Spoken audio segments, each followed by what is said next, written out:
Hey guys, this is Courtney from Willow's Bloom, and I am back today on my channel in order to give you guys a rundown of the Gemini new moon that we have happening on May 30th at 5:30 in the morning for everyone else who is also on Mountain Time with me, or maybe 7:30 a.m. for my East Coasters. So this new moon is happening at 9 degrees of Gemini, and essentially this in terms of Sabian symbols, which is sort of like channel messages for each degree of each sign, represents the archer archetype that is pulling back the bow in order to hit the bullseye with its arrow.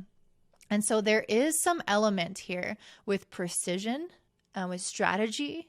And it's interesting because recently I've been pulling some cards and I keep getting the strategy card. And so I feel like this could apply to more than just me. I think a lot of us are having certain goals with this, needing to hit the bullseye, having certain aspirations that we need to have a strategy for, and that we might have to actually change up our strategy in some type of way, which can be a little bit uncomfortable. I'm going to get into why that is the case. So I really feel like this is going to invoke our innate skills, which Gemini, I feel like, is part of us that's extremely curious, that's willing to explore the things that interest us. And so I think that these skills have developed through our innate interest in whatever it is that we're trying to pursue. I think also one of the things that Gemini is not always the best at is a need to focus and be very intentional with how we go about taking action. So I feel like many of us are aspiring to something, but we have to change our strategy and we have to be really honed in and focused and confident in the pursuit of that goal. The first step is to be certain of what we want and why we want it. And so I think it could be very beneficial at this new moon to journal about what it is that you desire and to get super, super clear with yourself about the true nature of this desire. Is this to fulfill a certain insecurity that I have? Is it to match worldly success that I see everyone else having? Or is it something deeper? Is it something spiritual? Is it something intuitive? Is it something that is driven from a soul perspective? And so I think it could be very helpful to check in with your heart and your desires in order to understand them on a deeper level. And then you'll really know if it's worth pursuing or not. So basically what's happening during this new moon is we're having no aspects to it, which is very unusual. I tend to see like every new or full moon tends to have very strong aspects going on with it, or it's just normal for the sun and the moon to have aspects to it. But this one doesn't, which is interesting. But there are other planets making aspects to each other in the sky that adds the details in the stories. So as I mentioned, this is a new moon in Gemini, which indicates a new beginning, especially around our mindset. And I feel the way that we are tackling something. So kind of like we definitely are being encouraged to go out and take action, but this is the preparation of the mental processes, which is why I said strategy, getting clear on your why, getting clear on what you want, your vision.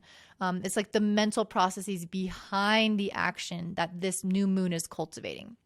And then we can go out into the world and make it happen. And Gemini is also a sign of connection, of communication, like a network, essentially, people sharing information. And so this could be a time in which communication and issues around communication are highlighted, especially because Mercury, the ruler of Gemini, is in Taurus. It's retrograde. So I feel like our thinking faculties are actually a little bit slowed down. It's helpful to have it in Taurus in the sense that it will help us remain focused. However, the retrograde action, on top of the fact that it's making a square to Saturn, is going to cause some delays or issues in the way that we perceive information or communicate or go about strategizing.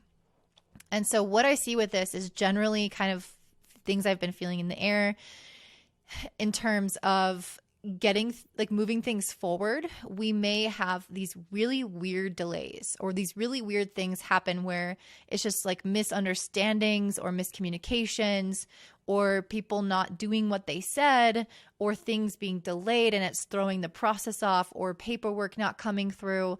Weird things like this that cause kind of a monkey wrench to be thrown into the axle. It's something that is going to slow us down. And ultimately, I don't think it's going to stop us, though, because we have a lot of energy for progress forward. I just think we might have these frustrating little delays that is going to cultivate our mental and emotional endurance, because it's going to require us to move past these things and not take this as a sign that this isn't meant to work.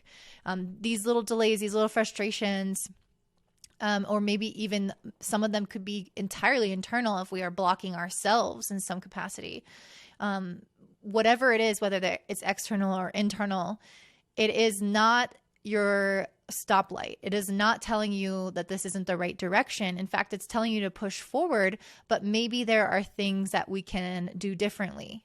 Maybe there is a different way to strategize. And I see this because Mercury is on the North Node in its square to Saturn. So there is something almost karmic or like a soul level lesson that we are essentially learning here about our approach to things. So it could be something that we've that is a one-off circumstance, but that has many other circumstances that have the same basis behind it or the same perception behind it that we need to adjust. So that's kind of confusing. Let me give you an example. So for example, this weekend I was supposed to go to an astrology conference, and I was certain that this conference was in Denver because I heard it from one of my teachers, but I think she might have been talking about a past conference. I don't know. I just assumed that every year it was in the same place, that it was always in Denver, which is super close to where I live. And so I was very excited. I bought a ticket almost like impulsively, and just jumped right in. And then I found out after checking the website like a week later that it's actually in Washington State in Seattle. And so I just got really upset and I almost lost all of that money. If someone else hadn't purchased my ticket from me, I would have lost almost $400 on this astrology conference. And so it's this weird one-off circumstance that doesn't necessarily happen to me often, but it's the nature of it. It's the impulsivity behind the purchase, not doing all the research, especially for something so big, not being like thorough or having a strategy behind it, having a lot of thought behind it. That is an example of something that needs to be reoriented or like rethought out so that I don't have that same strategy in making decisions moving forward. How can I be decisive while being thorough so that I don't have to undo everything that I just did and have these weird setbacks that are totally unnecessary? And I think that some of these things are going to come up in an unavoidable fashion. Like even if we are being thorough and everything like that, I'm sure that there will be things that come up either in our communication with our partner or thoughts within ourselves or external factors. They're going to be things that come up that we just can't control. And the goal here is to then not make it mean you're not supposed to move forward with whatever it is, but ask yourself if the strategy or the way that you kind of got into the situation is something that you can do something about. And if there is something you can do something about, making those adjustments so that you're coming from a very objectively good point of view or good place. So I hope that does make sense. I can give you another example. My brother was going to get his oil changed. He made an 8 a.m. appointment. He didn't want to spend all day there. He left it with them for 3 hours and they didn't even take his car back. And he made an appointment with them. And so he has been complaining about this car company again and again. They really do suck. And so I was like, you need to go somewhere else. The strategy has to change. You've had issues with them for years. You can't just keep doing the same thing and expect them to get better. You have to approach things differently or talk to them differently or go to a different place, or something has to change because the current way of doing things is providing a result that you don't like. And on top of this, Mercury squaring Saturn can indicate that there is this history there, that there is longevity there or a past there where we didn't necessarily want to change our behavior around it because it's so ingrained in us, or so long standing. So it's got this essence of time to it, which creates friction in our ability to just be like, oh, I'm done with that. There is some friction there. There is some need to end something. And whenever there's an ending of something that's been having a lot of momentum or been going on for a long time, it's always going to create that friction or that level of difficulty.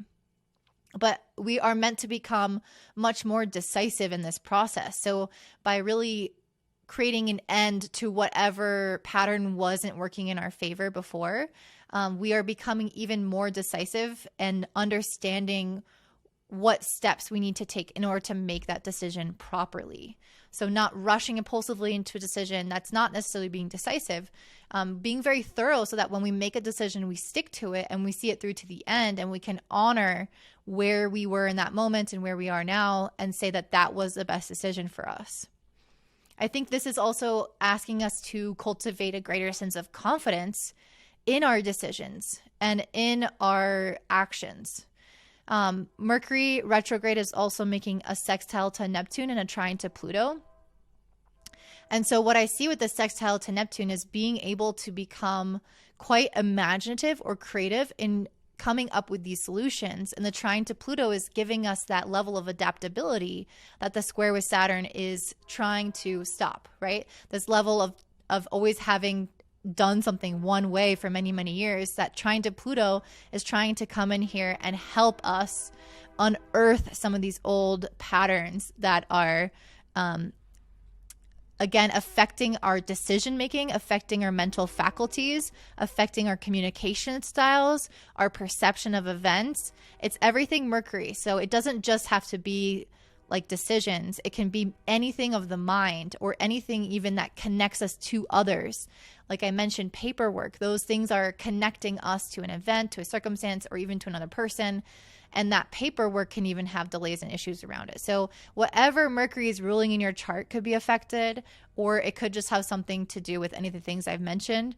But there is something that we need to go back and relook at our way of strategizing or thinking about it. And that trine with Pluto is going to help us do that in a deeper, more profound way so that we can evolve past this singular way of doing things. We also have Mars in Aries, which Mars is at home in the sign of Aries, very, very strong Mars, and it is conjunct Jupiter at the time of this new moon. And what does that give us? Well, we have one of the malefics, Mars, which tends to bring about our animalistic drive, our kind of quarreling nature and things of that nature. And then it's paired with the planet Jupiter, which is generally going to be good for society, trying to look ahead to cultivate and create what is best for the collective. And so these planets coming together are, I think, a very powerful alliance. So it's basically giving Mars, the planet of drive and ambition, it's giving it a sense of integrity. It's giving it a sense of direction. And so this is a really great time for us to initiate things. So while I do think that we may be ending certain things in terms of how we go about things within the mind, once we make a change or an ending to the way that we thought about, planned, formulated, strategized mentally, or even like digitally on paper and things like that, like the planning process, the internal process. Once we've made an ending or a change there, then we can go out into the world and externalize it with this Mars conjunct Jupiter, which is, again, a really good aspect for initiation, especially initiations that involve some level of risk or feel like they take a lot of courage. They feel like they're pushing you outside of your comfort zone. They're pushing your boundaries to a new level. This is extremely enterprising and, in its essence, very good for business owners. And so if you are a business owner, this is a good time for you to consider what you want to begin, especially before Saturn goes retrograde on June 5th. This is a time of sort of green lights, even though Mercury is in retrograde. This aspect does give you the green light.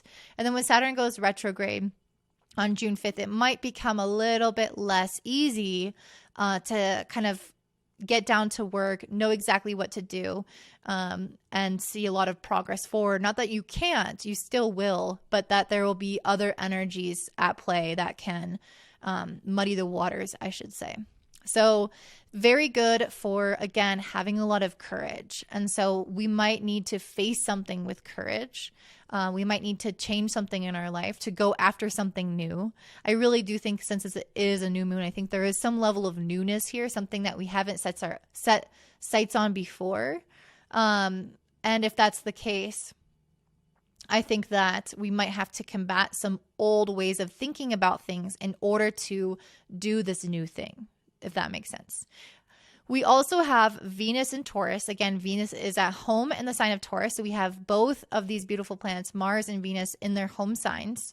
And Venus is making a square to Pluto. So this is going to intensify the process of transformation that we're going through.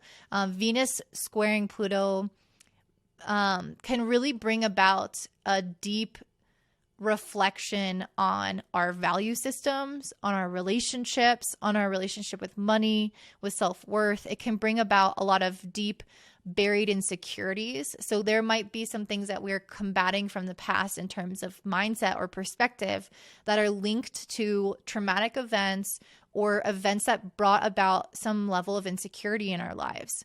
And so those insecurities can be triggered with this square with Venus and Pluto.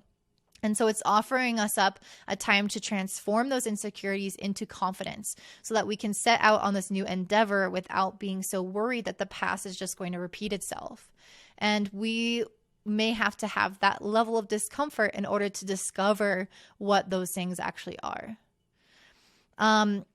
I did also want to say that I mentioned Mars is in its home sign in Aries. Jupiter is also in Aries. I think I might do a whole video on this, but in general, having Jupiter move into Aries, which it did so really recently, and it will be there until October 28th. It will then retrograde back into Pisces and then return back into Aries in December.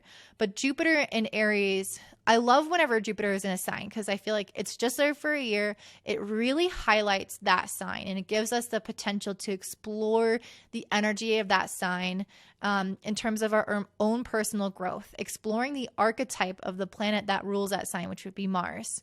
And so it allows us to kind of embody this more warrior personality, this brave and courageous, independent leader personality. How can we bring that initiative to the table from now until the end of October and then again in December until May of 2023? How can we allow ourselves to transform into the warrior that isn't afraid to take risks and do things in the name of growth and in the name of what is morally right, because it is Jupiter at the end of the day. And so I feel like we may have to make some bigger decisions and be a little bit more cutthroat in our way of going about things. And so that is why this new moon is coming in here. It's helping us transform our strategy and our way of thinking about things so that we can embody more of this Jupiter and Aries energy and cultivate even more personal growth in our lives because of it. So that is what I see for this new moon. Now I'm going to get into it for all the 12 signs. So make sure you stay tuned.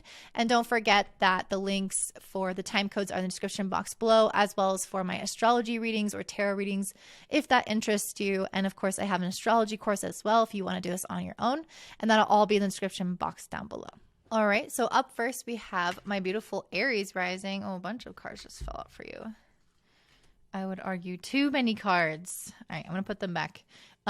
So this is an interesting time for you because your planetary ruler Mars is now in your home sign of Aries and its home sign of Aries. And so this is a time in which you might feel a lot more energized. And I think with the conjunction happening with Jupiter and Mars, you're going to feel extremely inspired. And I think you're going to be encouraged, determined, like having a lot of desire for initiative towards things that you maybe have wanted to do for a while.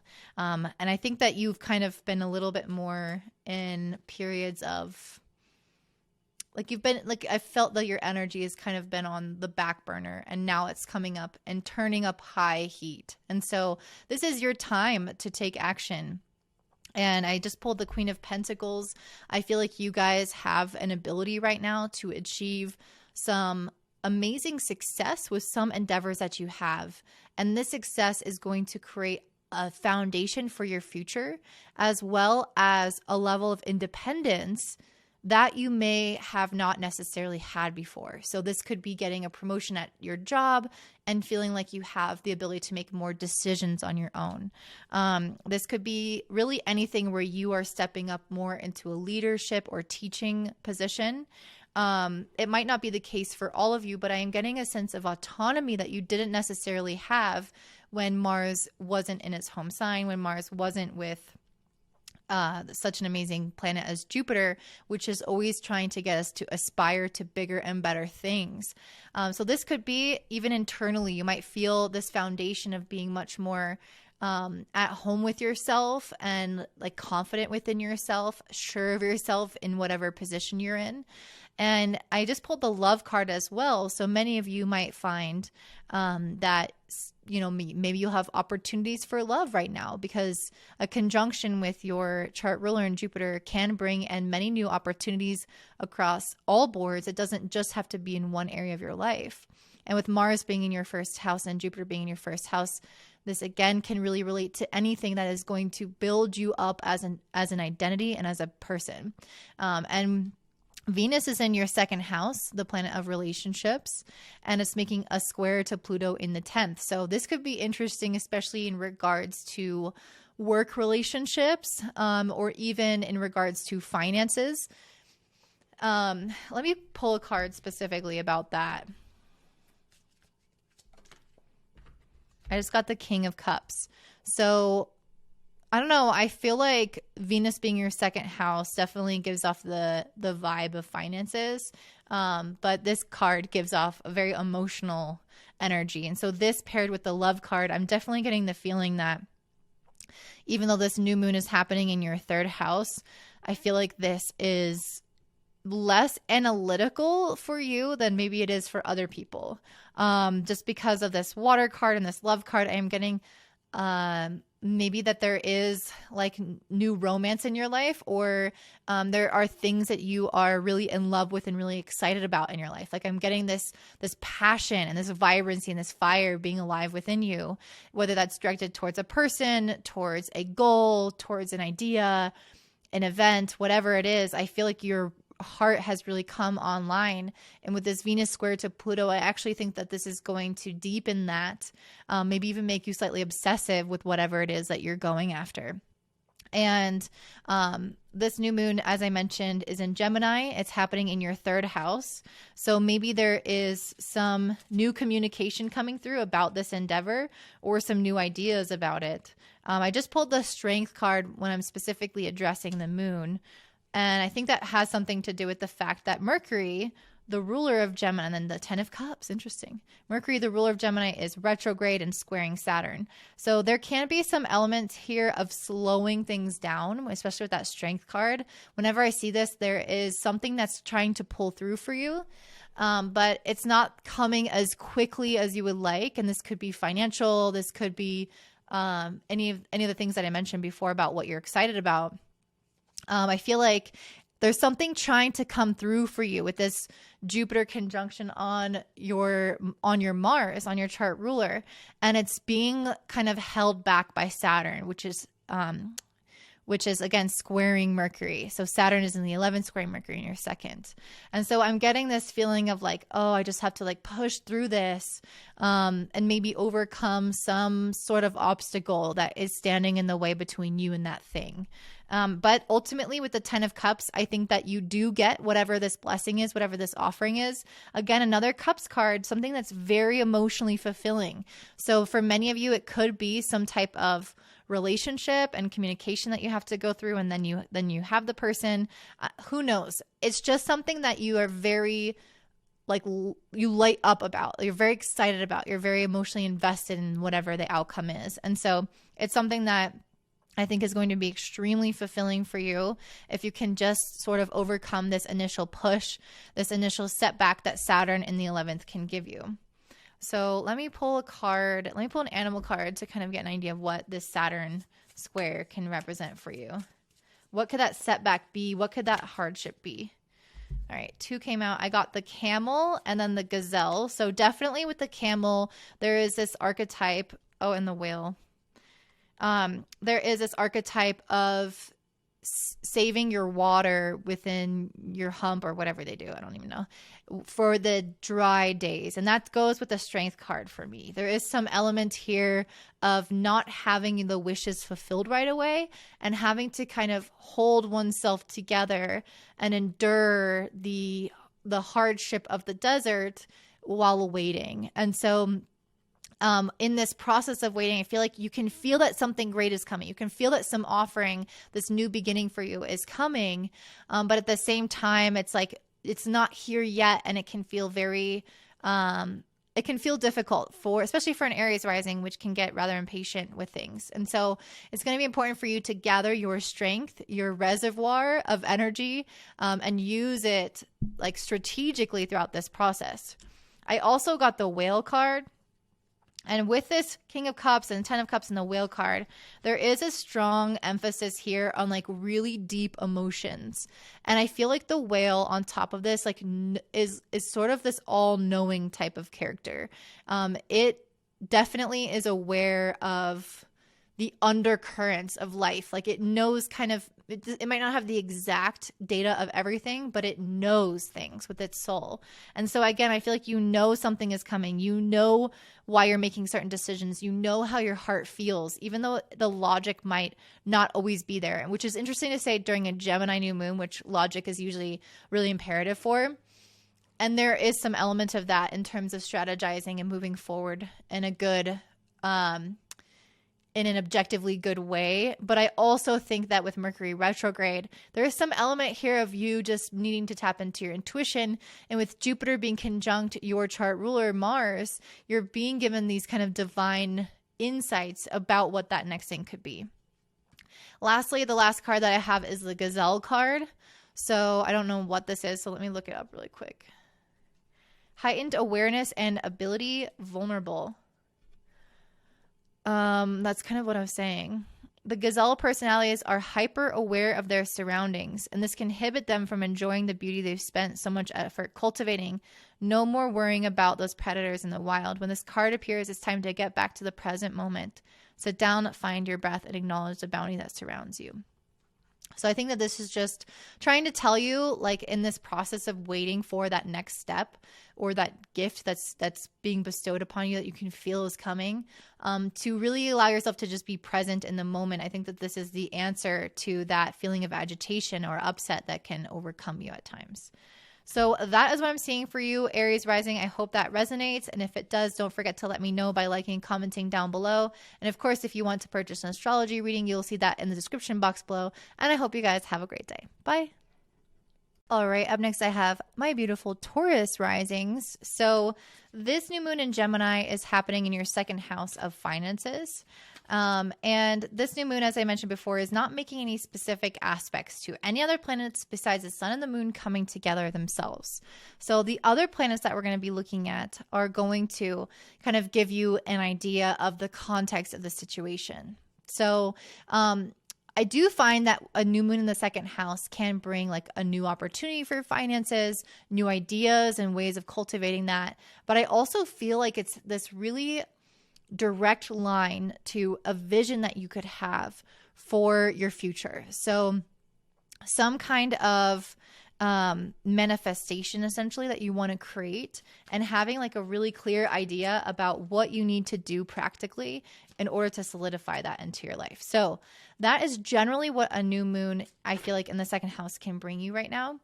But we do have the ruler of this new moon, Mercury, in retrograde in your home sign in Taurus in the first house, making a square to Saturn in the 10th house. So it might feel like this direct line, this strategy, this vision is a bit blurred or delayed or not coming quite so easily. And I did pull the 7 of Cups, which has this this essence of being creative and inspired and having your intuition kind of show you the way, but not necessarily having all the tangibles worked out quite yet, not necessarily knowing the exact next steps.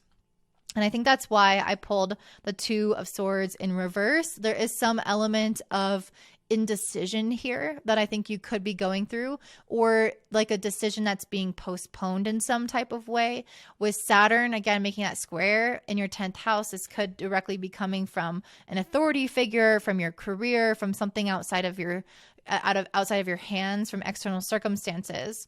And it could be something that's causing a bit of turmoil with this Five of Swords. This is some element of fighting.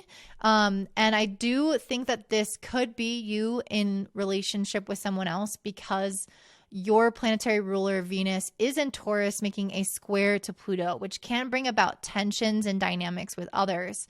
And so if this is something that's coming from the outside, it could be frustrating you. It could be causing some tension either within this dynamic or within yourself.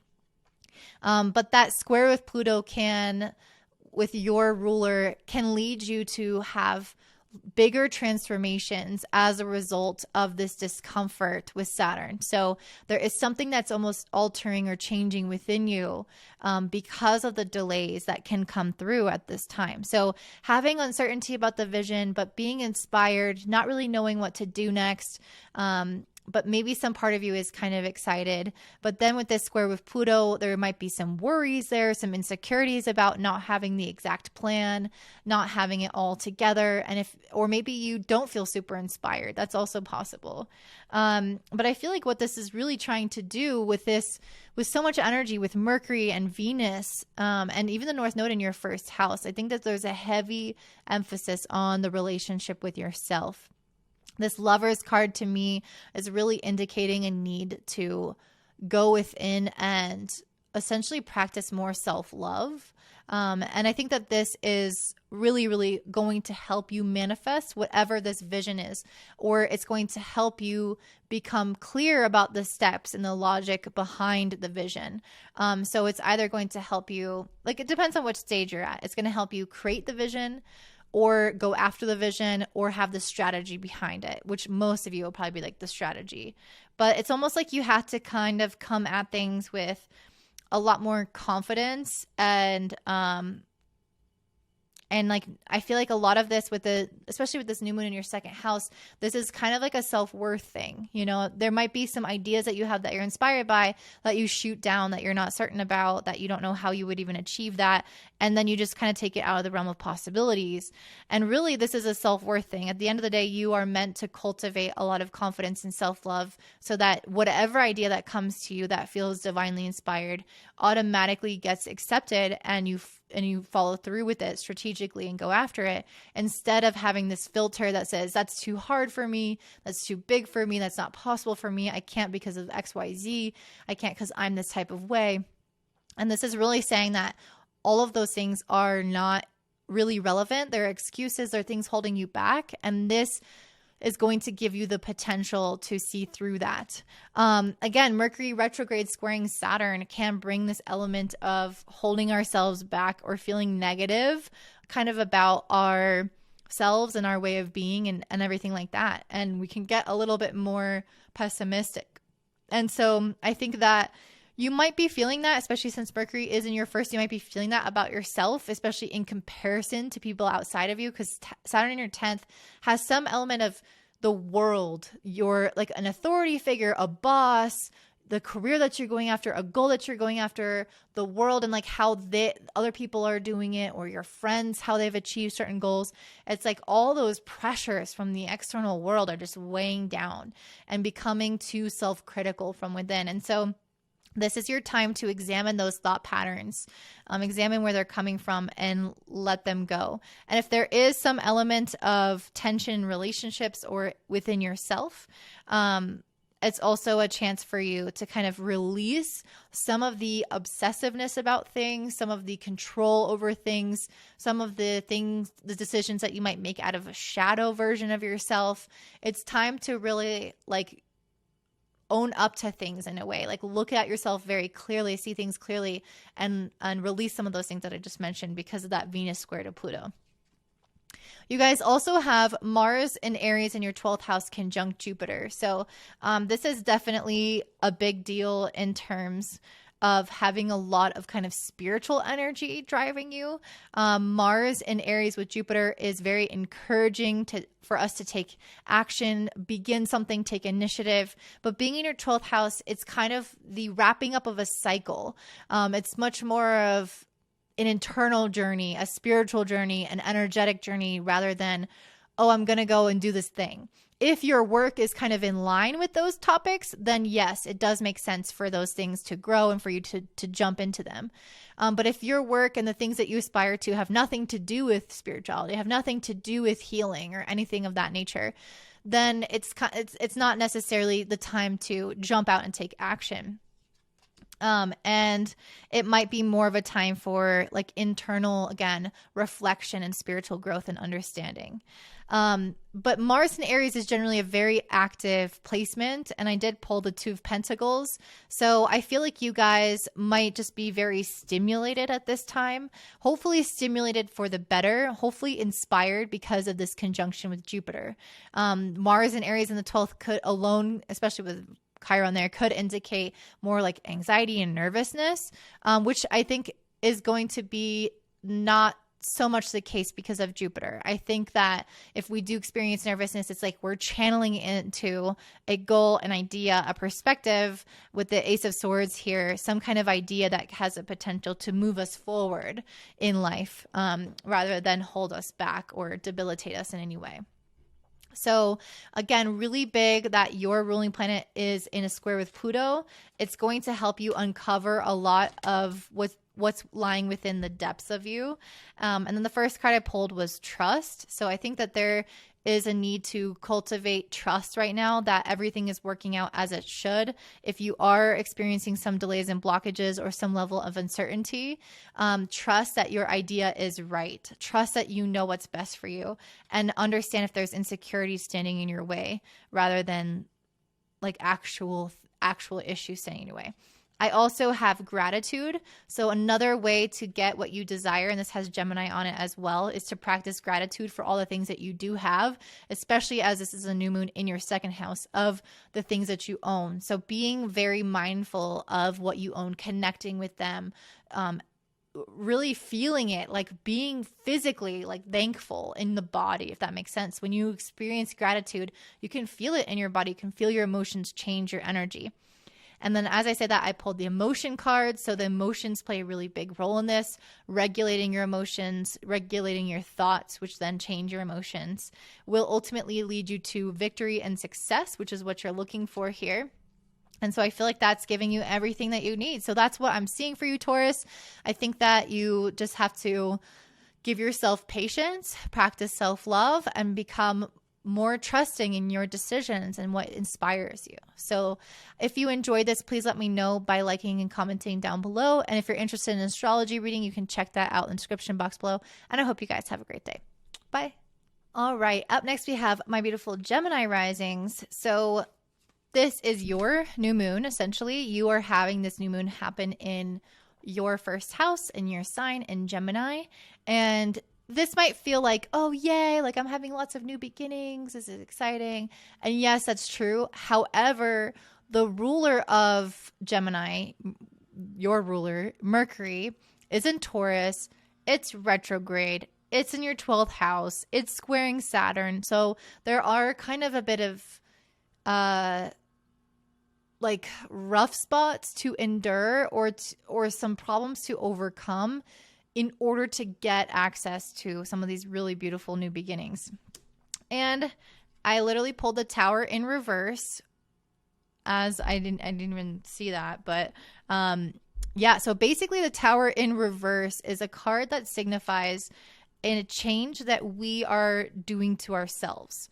So something like throwing something away that was foundational for ourselves, and creating a sense of vulnerability or instability in our lives for the purpose of growth. So some sense of upheaval that we have instigated, that we have began ourselves, not having the rug ripped out from under us. It's intentionally ending something or changing something in our life to make things rocky for the purpose of things becoming better long term.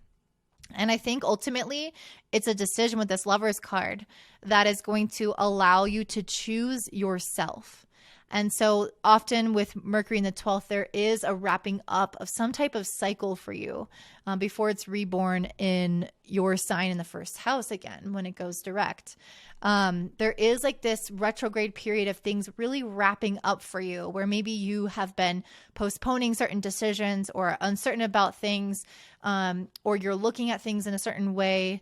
And those things are going to kind of be tied up around this new moon. It doesn't have to be right at this new moon because it might be when Mercury goes direct, but you might feel like some of those things, like the reasoning behind why those things, why this cycle is still going on will become clear. I know a lot of what I'm saying sounds a little bit abstract, so I hope it does make sense. So I just pulled the Empress card as well. So I feel like making these decisions, causing this upheaval in your life intentionally is going to lead you to create an immense amount of success out in the world.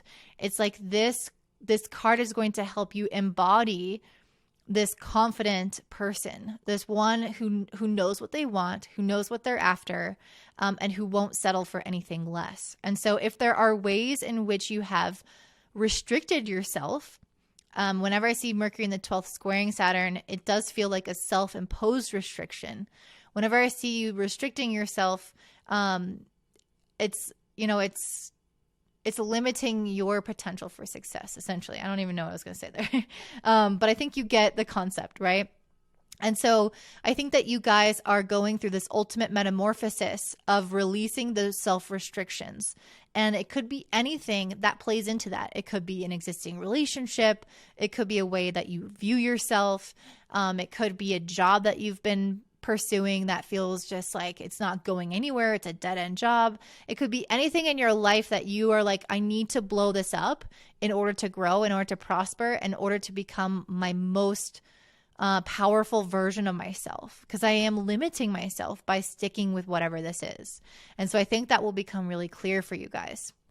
You guys also have Mars in Aries in your 11th house conjunct Jupiter. So really great time for socializing and networking, meeting new people. I can definitely see, even though what Mercury is in your 12th house, which is your ruler, I can definitely see you guys, especially towards, the middle of June, really kicking things into high gear in terms of trips or social engagements or any kind of like connection activities. I can really see you guys pursuing that to a larger extent and just feeling like really excited about whatever that is.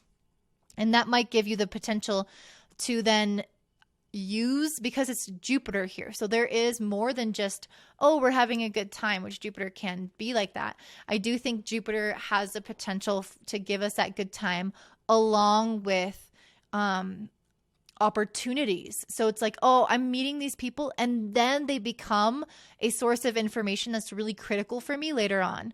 Or I'm meeting these people and then they become a network of individuals that I can rely on, that are here for my life. Like there's some blessing that is going on within your interaction. So you being out there in the world, you connecting with new and different people can benefit you long-term in bigger ways besides just meeting those people one time. So they could be lifelong friends. They could be people that offer you opportunities later on. They could be people that transform your vision of your future and they give you new information, knowledge about what you could be pursuing and put in those potentials so you don't limit yourself. So there's a lot of ways in which these relationships can lift you up besides just the relationship itself.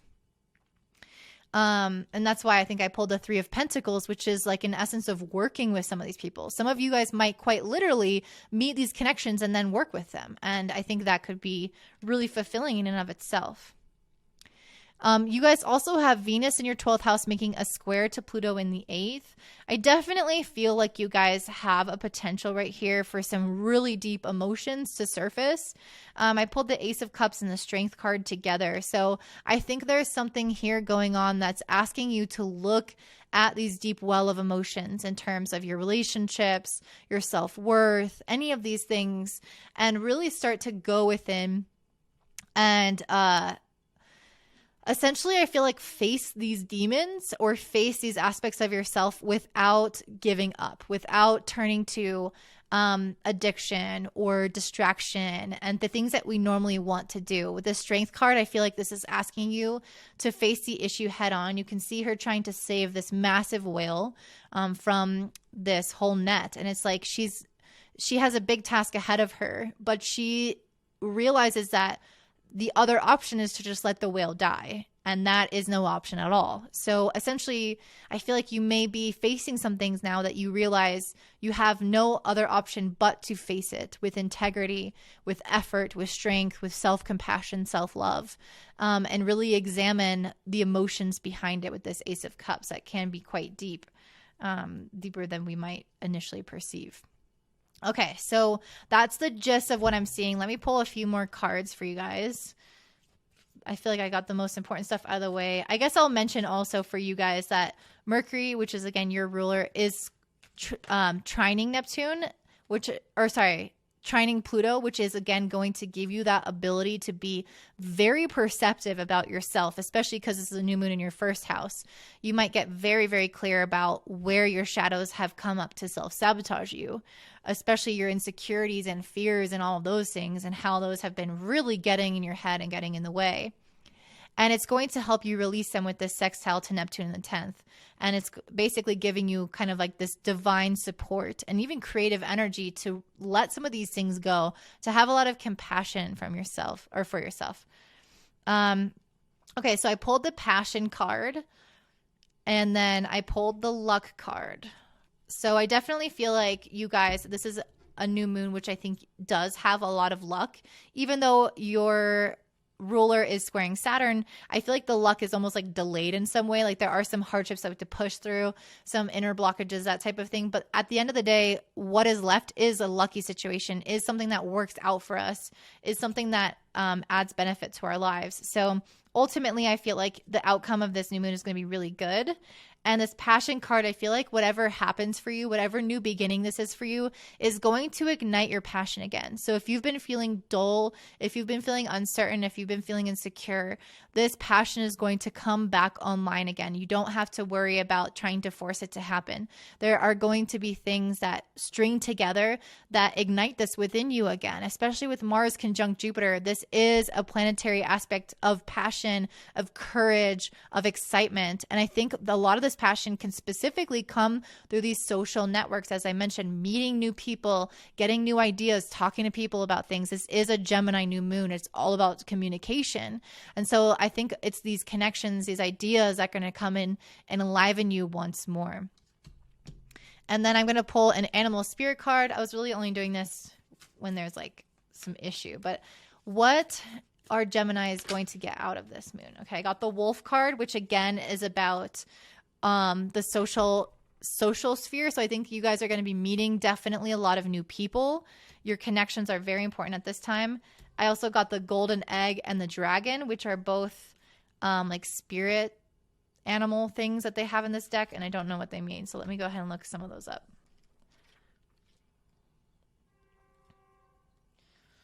The Dragon is talking about seeing one's true self, balancing the ego. When dragon energy is awakened, we are courageous, visionary, and can easily drop into witness consciousness. So that's exactly what I feel is like really understanding the self, and allowing your insecurities and self-doubt to fall away so that you can be courageous in the pursuit of what you want. The Golden Egg, message at the center of the heart, an unstruck sound. So the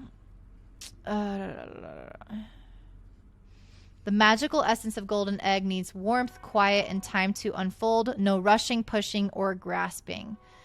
Finding a place of deep and restful ease through yoga or meditation can bring this about. So I feel like this is kind of in line with having Mercury in the 12th house as well as square to Saturn, is there is no rushing this process. It has to unfold on its own. There's a lot of deep introspection happening, and you almost need to make sure you have time alone for that. But then also the social aspect is extremely important as well. So we're going to have both of those layers to this new moon. So that is what I'm seeing for you, Gemini. I hope that resonates, and I hope you have a beautiful day. If it does resonate, then let me know by liking and commenting down below. The comments mean so much to me. And if you want an astrology reading, you can purchase one from willsmoon.com or in the description box below. Bye. All right. And up next, we have my beautiful Cancer risings. And this Gemini new moon is happening in your 12th house. Definitely some endings going on for you guys. 12th house is associated with endings, closures, wrapping up of a cycle. On top of that, Mercury, which is the ruler of Gemini, is in a square with Saturn, which can often represent some sort of ending. I did pull the 10 of Swords in reverse, which is also an indication of ending, but there is some resistance to that. There is some unwillingness to let go. And so I think that this this Gemini new moon for my beautiful Cancer risings is about deep internal reflection in order to process and become at peace with releasing something from your life. This could be a person, this could be a habit, this could be a thought, this could be a job, this could be a circumstance. It could be really anything. But I pulled the Stingray card, which is a card about having a backbone. And let me read it specifically to you, because I got this card when I was like back and forth between this idea of whether I wanted to start this new job, which would really take me away from my astrology practice, or if I wanted to go all in on my business. And I had one foot in my future with my business and one foot in the past with the job, because I had just been let go of a previous job. I felt like it was finally time for me to go into my business, but then self-doubt crept in and I was like, wait, let me just get another job. And it's great to have jobs. I do have a job right now, but it was a job that required a strong level of commitment like my other one did. And it required a lot of time and energy. And it felt like it was moving back, if that makes sense. And so you guys are in this space now where you have the potential to put something to rest or to move back into the past, to hold on to it, to not be willing to let go. All right, so let me read that card for you. So it says, developing confidence, sense of self, or spine. The Stingray card represents a pivotal point in personal growth. The moment has come when the Stingray must decide between the old, easy, comfortable, and familiar, and the new, challenging, uncomfortable, and unfamiliar. Pressure from family and friends makes a decision even more complicated. That's also something I experienced at the time. I got a lot of different opinions from a lot of different people, and it makes it much more convoluted. No matter what choice is made now, it's inevitable that this dilemma will surface again and again, as the force of Dharma growing within the Stingray is too strong to ignore. So even if you decide not to let this thing go right now, basically what it's saying is that it's just going to represent itself in another moment of your life. And so you can either decide to let go now or decide to let go later, but it will not just go away. Whatever this thing is, it has to be transformed and released. Another perspective of this new moon is that there can be a healing, an ending of difficult times. And so there might be some tragedy or some difficulty, some emotional things that you are holding on to that it's time to release, that want to be let go of, that want to be purged. And with this Four of Swords, this is a deeply reflective and internal period of time. It's a new moon in one of the most hidden houses. The 12th and the 4th house have this element of being hidden. And so there is the potential right now for you to go within and discover what is hidden and just reconnect with the self.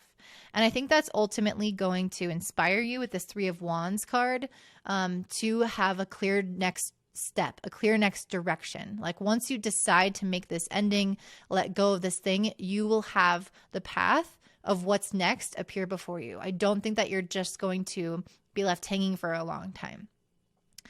There might be, though, some layers of things that you have to let go of. Mercury is retrograde with that square to Saturn, brings about quite a bit of self-doubt, self-questioning, self-criticalness, uncertainty, fear.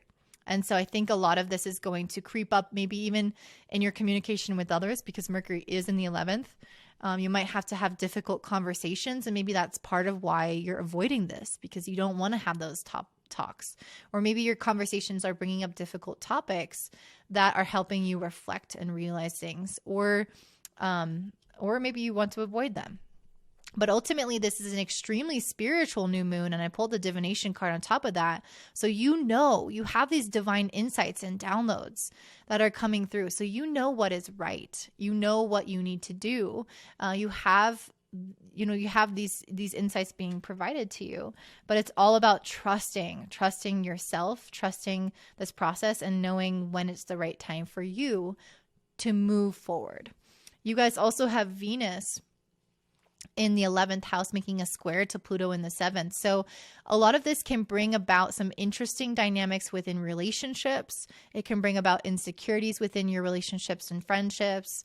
I just definitely feel like whatever this decision is somehow being impacted by your friends and family. Like they're trying to give you advice on what to do, or your decision affects them. But there is some integration of these topics that I think can make this decision a little bit harder and a little bit murkier. So my encouragement for you is to, again, go within and trust yourself, trust the messages you're getting from spirit in order to make this decision, and be willing to let go and have that spine like the stingray wants to give you. Have the strength, have the courage, and trust that you have a strong sense of self that can surpass any difficulties that can arise from this. So that is what I'm seeing for you. It is a Gemini new moon, which is indicating a new beginning, but I'm getting the sense that there has to be an ending for this beginning to emerge. And that's why I feel like this Three of Wands, like the next direction will become clear. But you first have to end something for that new path to emerge. So that is what I'm seeing for you, Cancer Rising. If that resonates, let me know by liking, commenting down below. I love all your comments. They mean so much to me.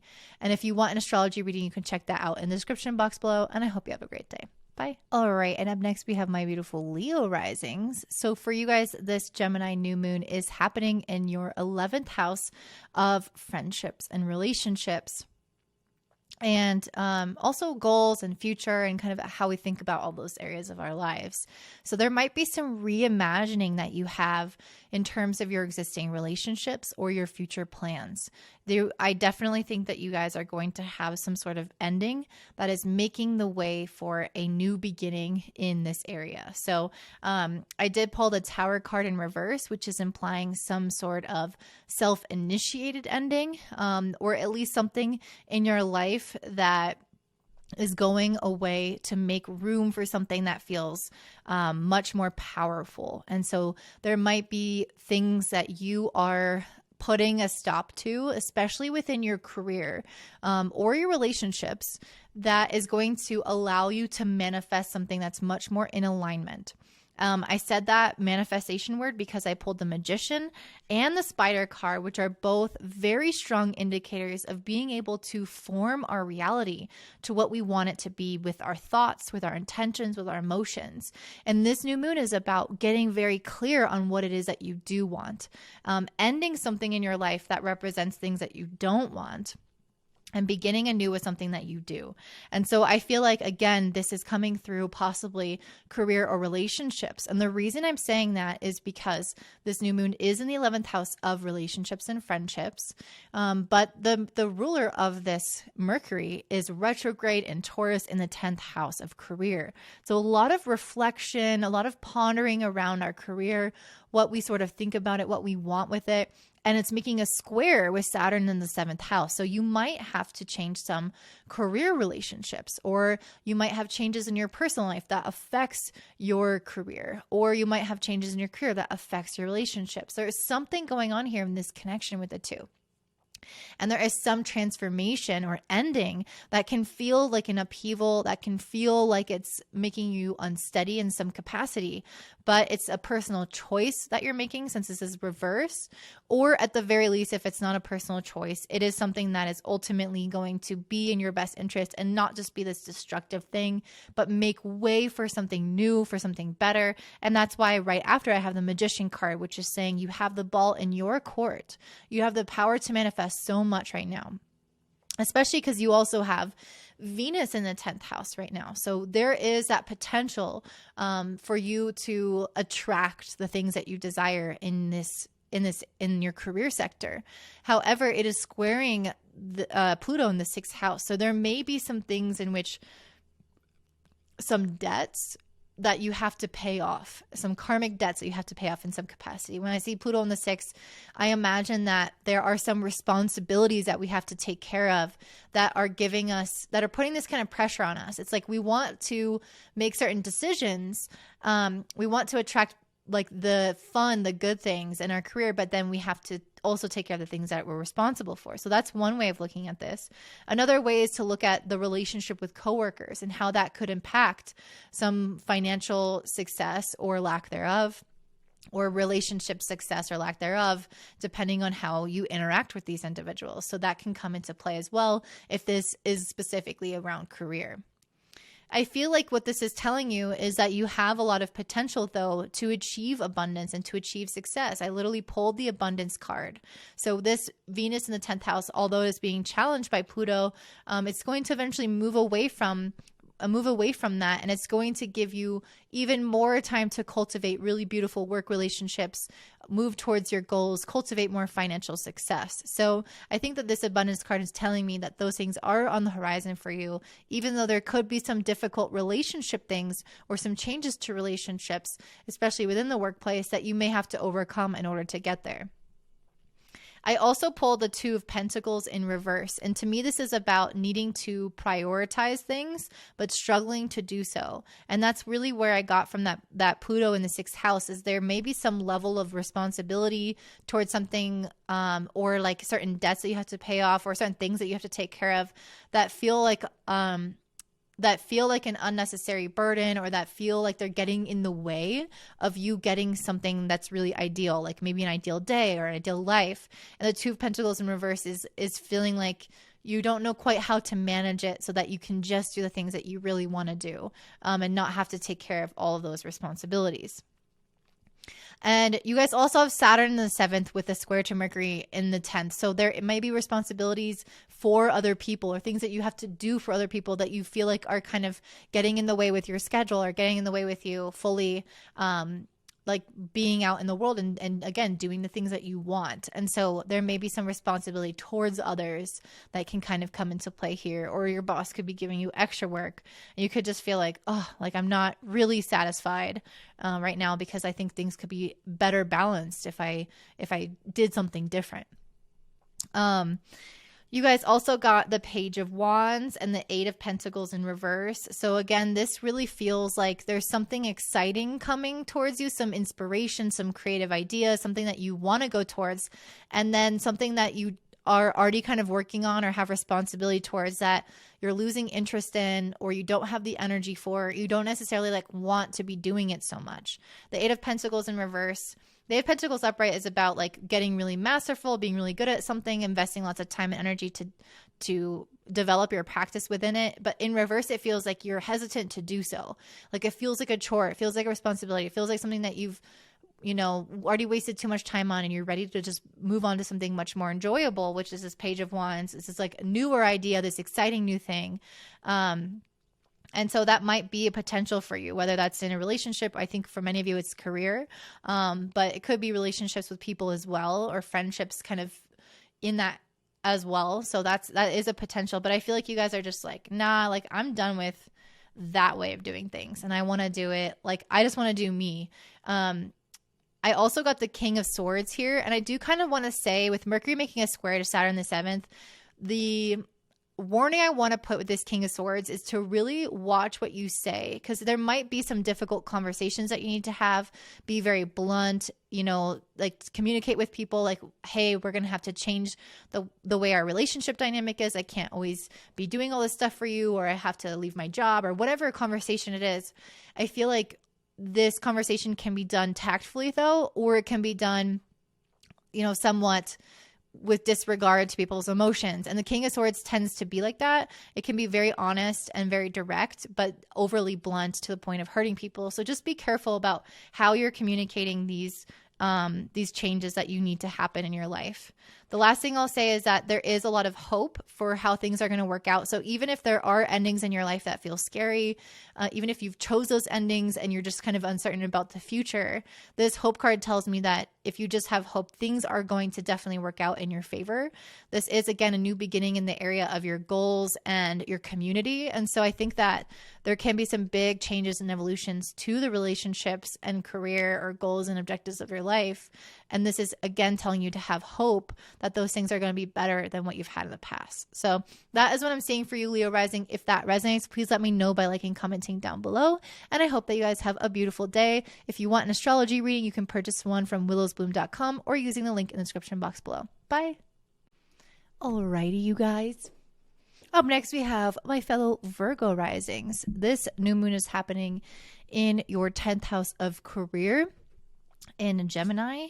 And I do think that this moon has a lot of potential to bring about success, but we do have to move through some gunk in order to get there, especially because Mercury, the ruler of this moon and your ascendant ruler, your chart ruler, is in retrograde. It's in Taurus and it's making a square to Saturn. So there is some element here of having some delays or blockages or difficulties and whatnot in order to get to this ultimate success.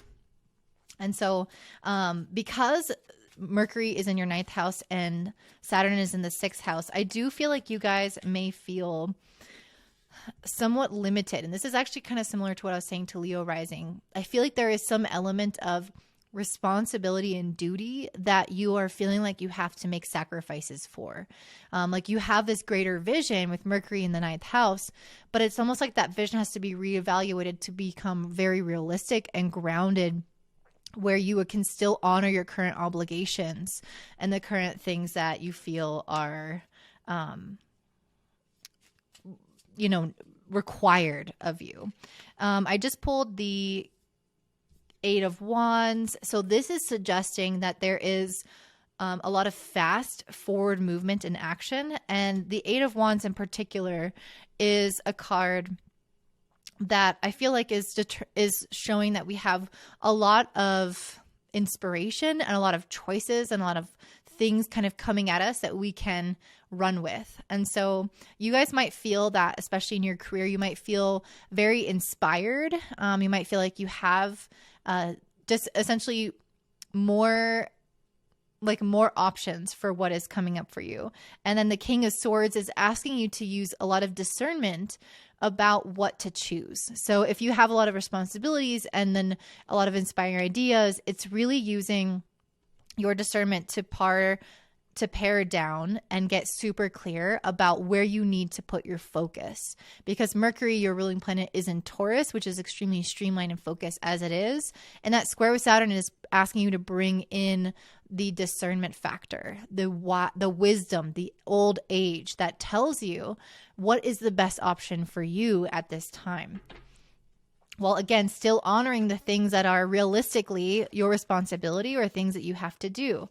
I pulled the 2 of Pentacles in reverse, which gives me that same feeling of feeling like we're struggling to juggle the old with the new. Like we want to move towards these exciting new endeavors, these exciting passions, but at the same time, we have a lot already on our plate and we have to be realistic about timelines, about how much we can manage.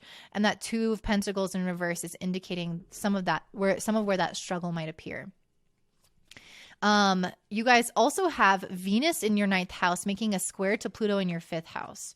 So I just pulled a Tower. I keep getting this card. I got it for Geminis and Leos and now Virgo. So the Tower in reverse, it is in reverse in my deck, but to me this can indicate that there is some type of ending. Whenever I see the Tower, some type of crumbling of the existing way that we are viewing something. And for Venus, it could be relationships, it could be money, it could be our femininity, our relationship with ourself, our confidence, our self-worth. Something about this is being reworked or transformed to become lighter and freer. And I think specifically with Mars conjunct Jupiter in the 8th house, you're doing a lot of deep diving this year, and especially at this new moon, into your kind of into your past, essentially, like the things in your life that have felt like a crisis and that have felt traumatic, that have felt scary, and have left you feeling vulnerable or insecure or uncertain of yourself. And I think all those things are being stirred up for you to courageously examine them and not allow them to become reasons for why you do certain things, you know, like not trying to keep yourself safe. I think that ultimately, like true intimacy is only going to come through releasing many of this, like these walls and these layers and this baggage that we have accumulated. And so I think that you are definitely going to be feeling that right now.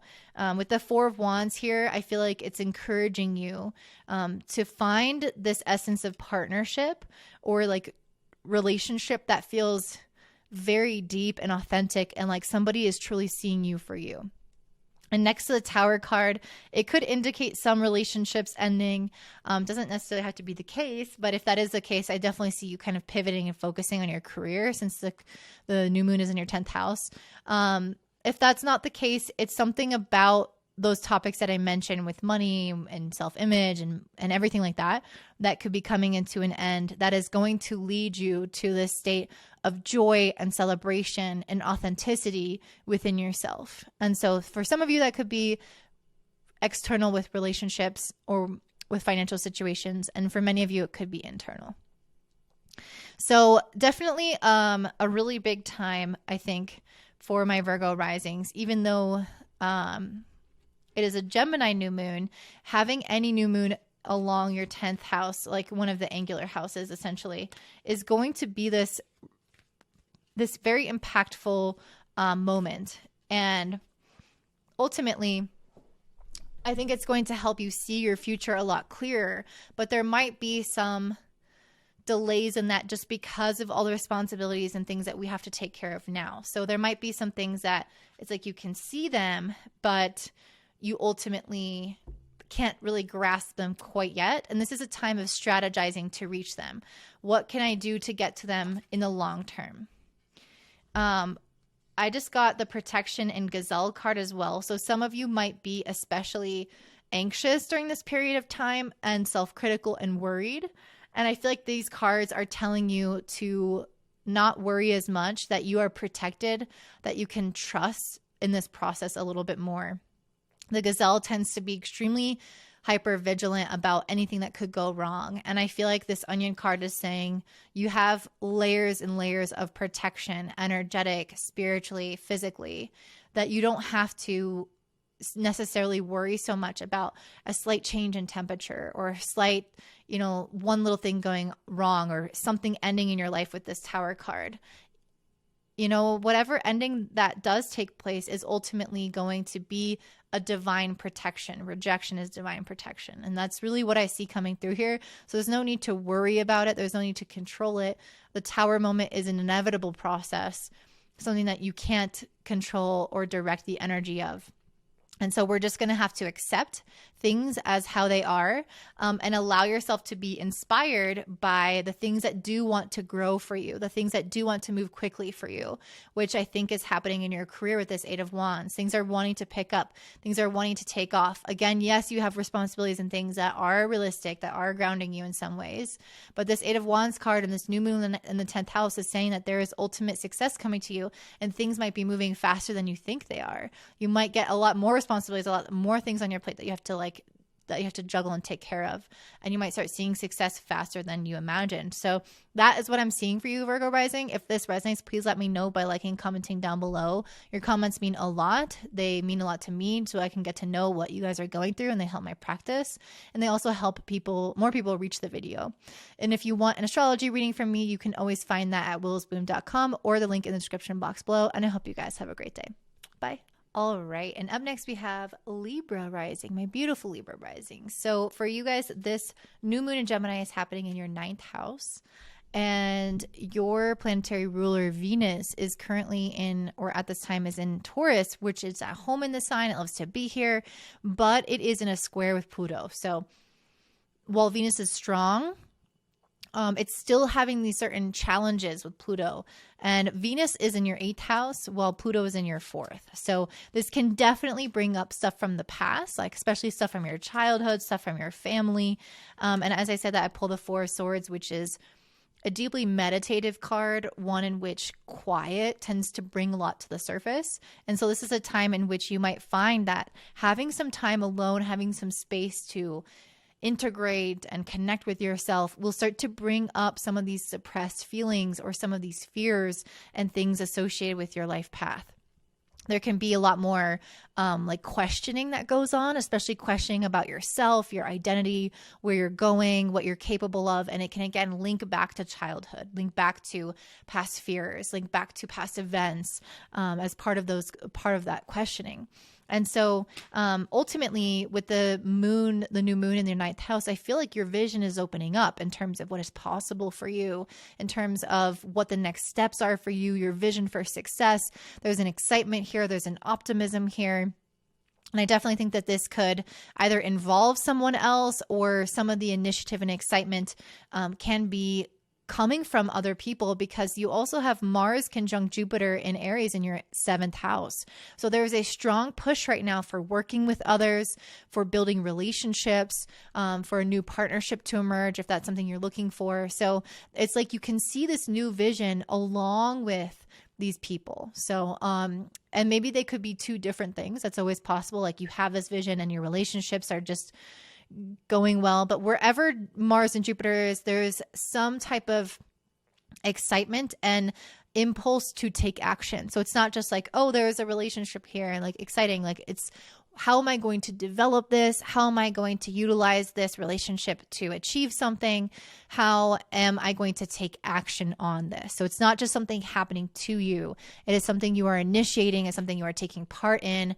It's something that's pushing you and driving you to succeed in that area of your life or another. So this relationship dynamic is going to be possibly very inspiring to you, very encouraging to you, and hopefully will help you overcome some of the limitations that this new moon does provide, or some of the questions that can be a little bit debilitating with that Venus square to Pluto. The reason I say limitations is because Mercury, which is the ruler of Gemini, the ruler of this new moon, is retrograde in Taurus, making a square to Saturn. Very slow energy, moving backwards, very indecisive, uncertain, questioning things, looking back on the old things. And there's a strong need to release some mental patterns when we have Mercury squaring Saturn. We can tend to think more negatively. We can tend to have more self-criticism and self-doubt. And I think that paired with your planetary ruler being in a square with Pluto can kind of cultivate a fertile ground for insecurities, or being a little bit unsure of oneself when it's not really merited, when it's not even really necessary. I definitely feel like ultimately you guys are achieving some type of financial success from this new moon. This Queen of Pentacles card indicates a sense of autonomy, something that is going to make you much more financially independent, also being able to make more decisions to kind of do things on your own. Even though we have a strong relationship aspect, I'm not getting this kind of subordination that typically comes with getting a new job or, you know, that type of thing. I feel like many of you guys are stepping into a new chapter in your life where there is going to be opportunities that arise, or a vision that you are seeing right now that you can strategize and plan for, that will give you this sense of autonomy, independence, and financial abundance all on your own. I think a lot of this is coming from willpower here, because I pulled the Chariot card, which is indicating something being really fast moving, but is also indicating that there is an element of your own desires and willpower making something happen, which is exactly what I mentioned with Mars conjunct Jupiter in the 7th house of relationships. It's not just relationships and things happening to you, but it's your willpower, your bending of the circumstances around you, manipulating things, moving into things, or backing away from things. It's your like interaction essentially with the opportunities coming towards you, or lack thereof, that is going to dictate your success. So this Chariot card to me is telling me you need to keep in mind your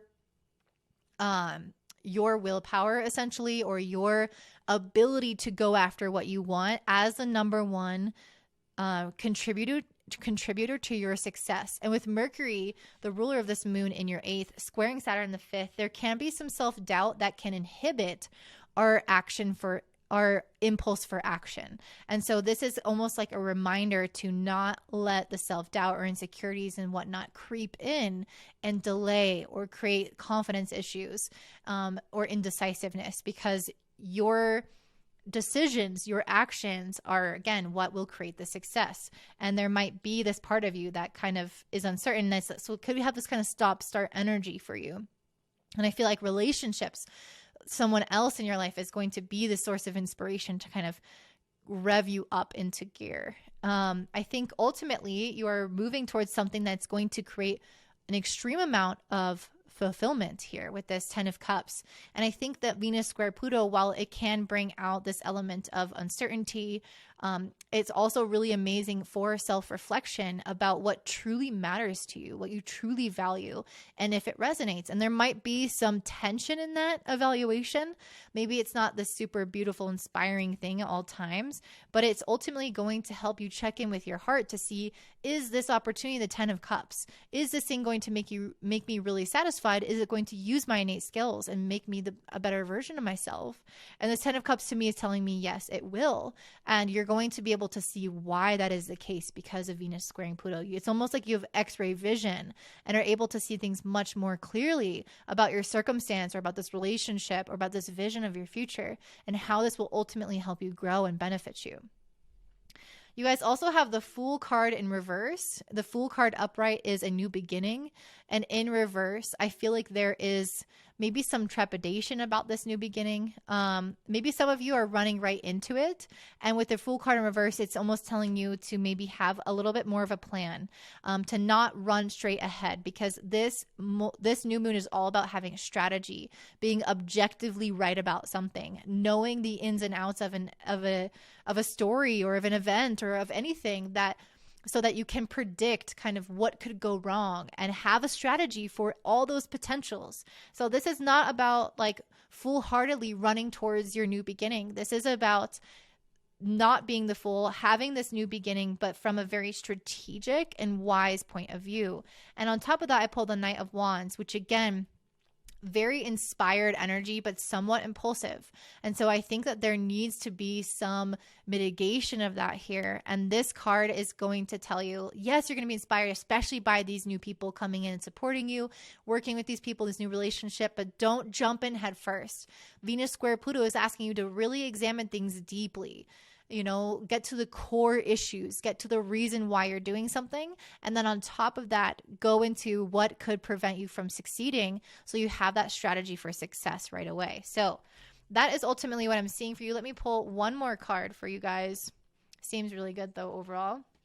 The card that I got for you is transition. So this might feel like this moment in time of moving from one focus to another focus, moving from one expertise or one area of life to another. So this could feel like a little bit of a juggling act or a transition into a new phase of life. But I think with the Knight of Wands, it's going to be a really exciting phase of life. If you can keep yourself grounded and practical and strategic in that process, I think this transition is going to be smooth. And just allow things to unfold in their own timing. With this Mercury squaring Saturn, it's not about rushing into things. It's not about having results now. It's about allowing things to really unfold on their own.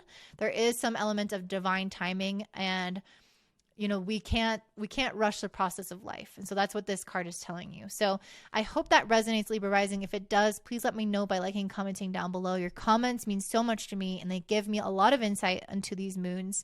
And if you want an astrology reading, you can purchase one from willsbloom.com or using the link in the description box down below. And I hope you guys have a great day. Bye. All right. And up next, we have my beautiful Scorpio risings. So for you all, this new moon in Gemini is happening in your 8th house, which can be a deeply introspective new moon to have, especially being in the sign of Gemini, which can already be very objective in the way that it looks at ourselves and our psyche. And even the way that it kind of looks at the past and how we've managed some of our past hurts and past pains and processed things and have then acted differently because of those things. It's like really looking at it from a very objective point of view, where you're able to see how all these things are kind of connected and why they're happening the way that they are, or how they're playing out in your life, or how you may have certain insecurities that are driving you to achieve a sense of stability, which is very common right now with the North Node being in Taurus. There's a desire for more stability than typically a Scorpio rising will have. You know, doing the safe thing, doing the thing that is going to maybe keep things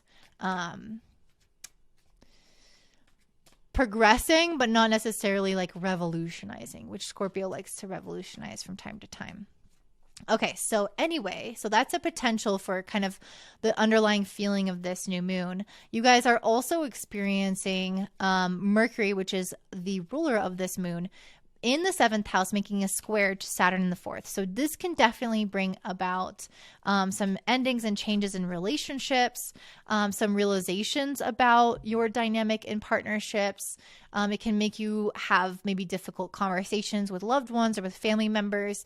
There's a reevaluation happening and a need to have a different strategy in our approach to working with others or in relationship with others. It doesn't just have to be a partner. It can be friends. It can be family members. It can be colleagues. It can be the clients that you serve. There needs to be like an adjustment with how you are thinking about them in essence, or how you are communicating to them, or how you are processing your work with them, or even if you're like going into law or doing something with litigation, it's like there might need to be a change up with how you are like with your argument, or like the way that you're presenting information essentially. And so I feel like there's part of you guys that is in this phase of feeling like things are moving really slowly, because I got the 10 of Wands in reverse and the 8 of Wands in reverse. And to me, this has this feeling of exhaustion because things aren't progressing as quickly as you would like them to. And this might only be from time to time, but I feel like this new moon can really draw that to the light, because a new moon in the 8th house can bring about insecurities. And what happens when things move really slowly? We become uncertain of ourselves. We become insecure. We feel vulnerable. We start to doubt ourselves. We start to wonder if this is even the right thing, because we haven't seen the evidence of it in the external world quite yet. And so it makes us feel like, well, maybe this isn't the right thing for me. And so I feel like that is being challenged for you, or being uprooted for you at this new moon. And you are coming to a greater sense of stability, that what you are currently doing is the right thing, and that you don't have to question so much. You don't have to be so uncertain, or you don't even have to rush things as much, especially with Mercury making that square to Saturn. Like, there is no rushing happening here. This is a slow process. This is an unfolding. And it's not necessarily something that you can just speed along just because you want it to. I pulled the grounding card, which again really goes back to what I was saying before about having the North Node in Taurus and you guys coming into this almost stabilizing energy. I see like the Scorpio rising individuals are much quicker to desire evolution and what that entails, which sometimes means big life changes, ending things, making big decisions, in the name of being authentic to yourself. And that's not always going to be the case. It depends on your chart. But this grounding card to me is saying that there is some kind of like stabilizing, where I feel like it's funny because like the new moon in the 8th house is generally like, you're transforming, you're changing so much. But I almost feel like you're challenging that in some kind of way and seeing where does a transformation need to take place, and maybe seeing that that transformation is more internal rather than external. So I think there may be some of you that are more willing to like make changes in your external environment to bring about certain results in your life. And I feel like around this new moon, you're going to be grounding and choosing a certain life path, choosing that way and sticking with it, not giving up with this 10 of Wands in reverse, not giving up, no matter how tired you are, no matter how slow things are going.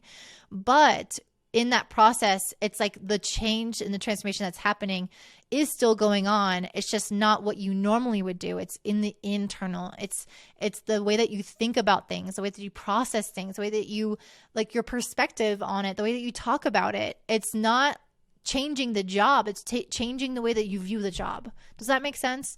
So that's a really big difference for a Scorpio rising, and it creates that stability while also having that change, if that makes sense. I hope it does.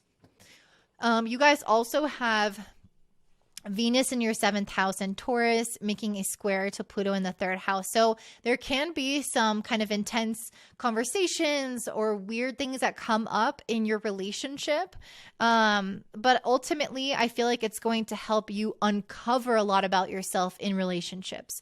Again, I think a lot of this has to do with other people.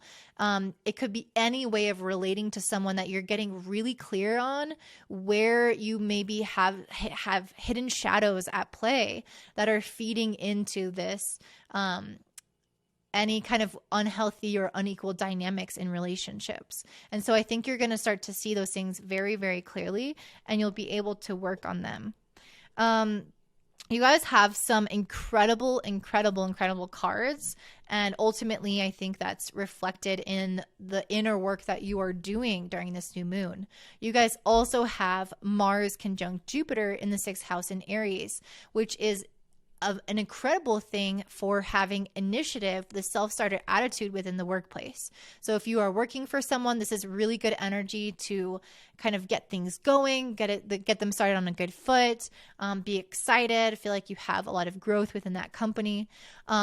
Or if you are doing anything essentially that is like tackling your daily responsibilities, or even the way that you take care of your health or take care of a loved one. All of those things I feel like are really going to be given a lot of inspiration and energy and fire, and you're going to be able to kind of check things off your to-do list like there's no tomorrow. And I really see that coming through with the 8 of Pentacles. I feel like you guys are being very diligent. Oh my God. Diligent in the pursuit of your goals, in the mastery of what you want to master. You guys also have the Empress and the Emperor. So you have the divine feminine and masculine coming in here to bring about not only flow, but also the healthy masculine, which is having those schedules, having the strategy, the formula for success, but then also adding in that element of creativity, divine inspiration, the unexpected, the flow state that can come from just living within your purpose, and really tuning into your intuition along the way. So I think you guys are starting to bring both of those into your daily routines and tasks and responsibilities. And then this is ultimately, with the Magician card, going to help you manifest something very particular. It's going to help you create some kind of vision that's resting within your mind right now. So this flow state, the blend of the masculine and feminine, essentially transforming within but keeping consistent externally. All these things are ultimately going to provide you the necessary fertile ground or the necessary tools to create this success for yourself. So just realize that it is within your mind right now, that you are creating essentially this world with that around you. So that is what I'm seeing for you, Scorpio rising. If that resonates, please let me know by liking, commenting down below. Your comments add a lot of depth into my personal practice, so I really appreciate any specifics you can provide. And if you want an astrology reading, you can grab one from willsbloom.com or using the link in the description box below. And I hope you guys have a great day. Bye. All right, and up next we have my beautiful Sagittarius rising. For you guys, this Gemini new moon is happening in your 7th house of relationships, which can indicate a new beginning in the area of anything to do with other people. So sometimes a new moon in the 7th can indicate your partner is having something new happen in their lives. Maybe you're getting a new job and you're working with one-on-one with new people. There can just be any new beginning in your relationship area of life, whether that's about you and your relationship with someone or about literally someone that you know. And so being in Gemini, I think that this can give us basically a chance to rewrite our perspective on something. And I just pulled the 8 of Swords. So there's definitely some element here of being able to maybe step out of some anxiety. And the reason I definitely feel like anxiety is a prominent thing during this time is because, well, a couple of things. First of all, your planetary ruler, Jupiter, is conjunct Mars. This is a generally good thing. It's very energizing. You're going to feel like there's a lot of potential for inspiration and growth and excitement, romanticism, moving towards these things that's in your fifth house that bring you pleasure and joy and fun. And maybe some of you will even want to have kids. Who knows? Maybe some of you want to travel. There's a lot of like energy here. However, Mars, especially so strong in the sign of Aries, on your ruler can also bring about feelings of agitation, feelings of more anxiety, or of just like overly mentally stimulated, especially because this is a Gemini new moon. On top of that, we have Mercury, the ruler of Gemini, in Taurus in your sixth house, which can also already be linked to like mental health stuff. The sixth house is health. And anything like I often see mental health issues come up here. And Mercury being retrograde and squaring Saturn is what really stimulates that. Saturn in the third. So a lot of like, I don't know, you could feel like you're getting negative news, or you could feel just like anxious overall, uncertain overall. And ultimately, I feel like there's something that you might be really excited about that's lighting you up. But with the Six of Wands in reverse, I feel like part of you is like holding yourself back from it. Yeah, because Jupiter and Mars like ultimately is an exciting, inspiring placement. But there is some element of like anxiety here, tension here, self-doubt, uncertainty, difficult communication, all those things that can kind of wrap up and make you more likely to withhold your energy, or like not fully express all of the energy that's coming to you, if that makes sense. The Six of Wands in reverse can indicate you needing to also like put yourself out there, and like ask to be seen, ask to be witnessed, ask for the things that you need. And this could be coming from your partner. Maybe you like need something from your partner, or from a business partner, from a friend. Like maybe you need something and you have to communicate that, but there is trepidation there. There's uncertainty there. There's anxiety there, in asking for the things that you need, asking to be seen in the way that you want, to be validated, to experience whatever it is you're looking for, essentially. Oh my gosh, everyone is getting this card. I don't understand. The Tower in reverse. So whenever I see the Tower, there is something falling away in our life. And when it's reversed, this is indicating that we are the instigator of this change. And so you might be ending something or having some big change. Some of you guys could be moving. Some of you guys could be changing relationships or entering into a new relationship, changing careers, anything like that. There is something that is causing a level of upheaval or instability, but ultimately bringing about more manifestation, because it's something that we are choosing to end in order to create something better. And again, with Mercury squaring Saturn, the ruler of this moon squaring Saturn, this is also an indicator of endings. That's why I think this is coming up so drastically. And I feel like it's, again, this ending is going to pave way for a lot of success. First of all, with the Two of Wands, I feel like you guys are going to then, once you make this change, it's like then that decision is going to propel you into future planning. You will then know what are the next steps for me. And this is something I've seen in multiple ones of these chart readings today. Is like the clarity comes after we've decided to put a stop to something, or decide something, or change something. It's like, okay, we're not going in this direction, we're going in this one. And then once you know that, you can plan ahead. You know that path, you know where you're going, you have an idea, and you can strategically plan for how you want to get there. So this is very positive, to strategically plan for how you want to get somewhere. And when you do that planning, you have the Chariot card. Things are going to move really quickly, especially when you put the energy into them. And with Mars on your planetary ruler, Jupiter, you will put the energy here. It's not a concern to me that you're going to be lazy. I think ultimately you guys are very inspired, and you're going to take the daily steps you need to succeed, and it's going to pick up the pace. And then ultimately with the Two of Cups, to me, this is showing a really beautiful outcome in your relationship. Whatever this is talking about with someone else, this is going to improve. This is going to bring about so much happiness, so much contentedness with this individual. If you are having difficult conversations, it's going to work out. It's going to help you make plans for the future together. Whatever this is, it's going to look different for everyone, but ultimately it's going to bring you closer to whichever individual this is. It's likely going to be working with someone or being with someone, but if it's not, if it's about someone else, it's some kind of beauty that is going to be in your relationship with that person, some kind of ease that maybe wasn't there before. And so I feel like it's kind of soulmate energy for those of you who are single, who are looking.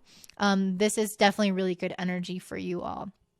It might have to overcome some delays and have some strategy behind your search for a partner, but ultimately that will be successful, or whatever it is with the partner, whatever it is with someone else, it's going to be successful after those initial delays. So that is what I'm seeing for you, Sagittarius Rising. I almost didn't say that right.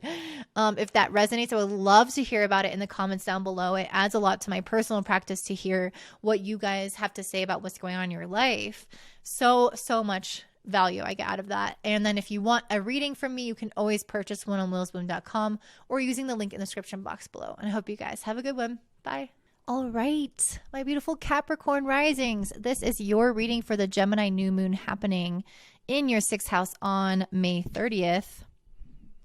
And it is not making any aspects. However, the ruler of this, which is Mercury, is making a square with Saturn and is in Taurus and is retrograde. So a lot of like slow energy, which I keep telling everyone definitely brings about this feeling of like we can achieve this new beginning. We can achieve whatever we're looking for, but it's going to come at a cost of time, having to reprogram some past beliefs, having to look at the way that we perceive something or talk about something in a totally new way. Maybe having difficult conversations or decisions. For a lot of people, they've been getting the Tower card. There's been levels of endings because Saturn brings about endings. So lots of things like this can tend to percolate at this time with this new moon. So it's a time of beginnings while also being wrapped up in these sort of endings, with Mercury being retrograde square Saturn, or transitions, I should say. And for you guys, this new beginning is seeming to be in your health sector or your career sector, since this is a new moon in the 6th house.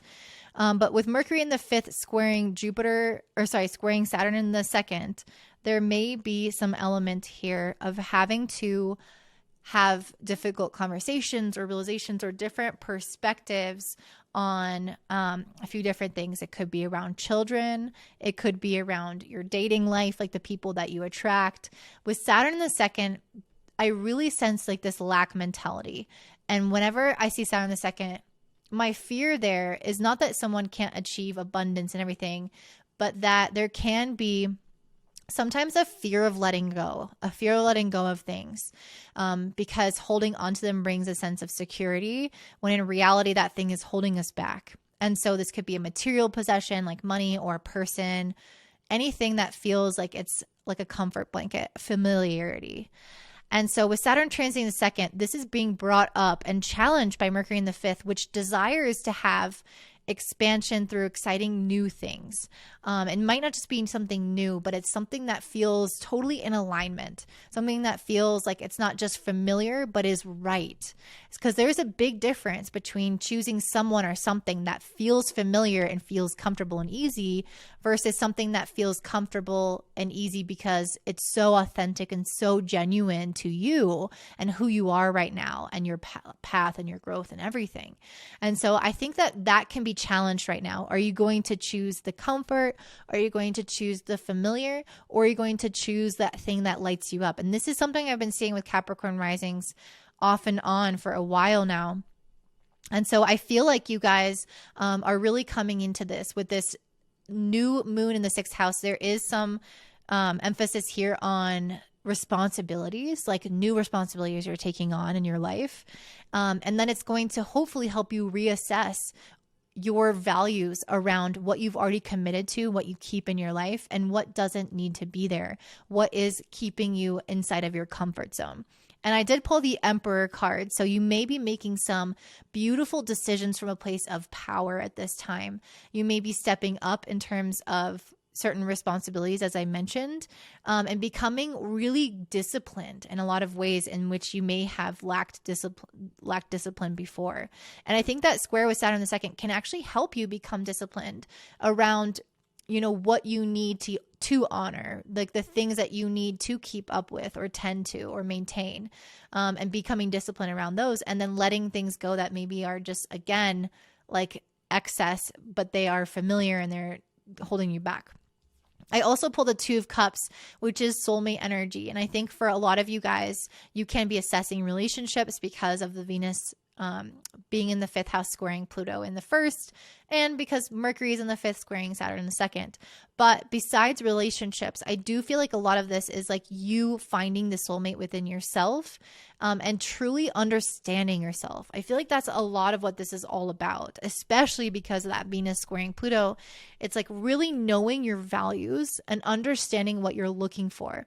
Because I think that you're stepping up in responsibility, but you don't just do that from a very like lackadaisical place. There is a strategy behind it. There's a reason behind why you're taking on something new.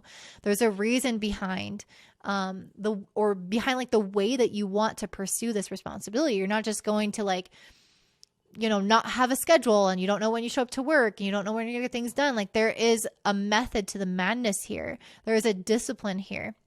And it has to come, it's better for it to come from a place that is rooted in your sense of values. So it's like, okay, I'm going to be disciplined in this way because of this reason, because I'm this type of person. This is what I want to achieve. This is my value system, and so on and so forth. And so I feel like you guys are really becoming just like super in tune with yourself and what those values are. And that will reflect outwardly in the way that you show up to work, the way that you take on these responsibilities, manage your day, but also the way that you show up to relationships, question potential partners, show up in your relationship with your children. It's like you're really tuned into yourself and your needs and your values and your wants. And those are going to be reflected in the way that you make decisions with those things around you that I just mentioned. You guys also have Mars conjunct Jupiter in your 4th house. So this is very energizing in terms of, you guys are getting a lot of romance cards. So it's weird because not a lot of this is like indicating romance per se in the chart, but you guys are got another romance card, which is the Knight of Cups. So this is like someone pursuing you, someone interested in you.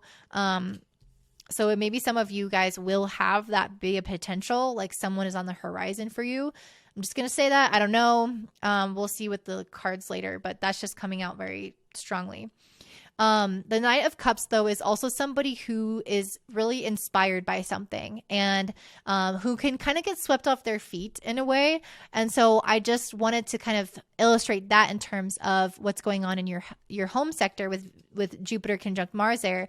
You guys might be really inspired and motivated and excited about like the next direction within the home or the family. So this could be adding a family member, moving homes, redecorating, so on and so forth.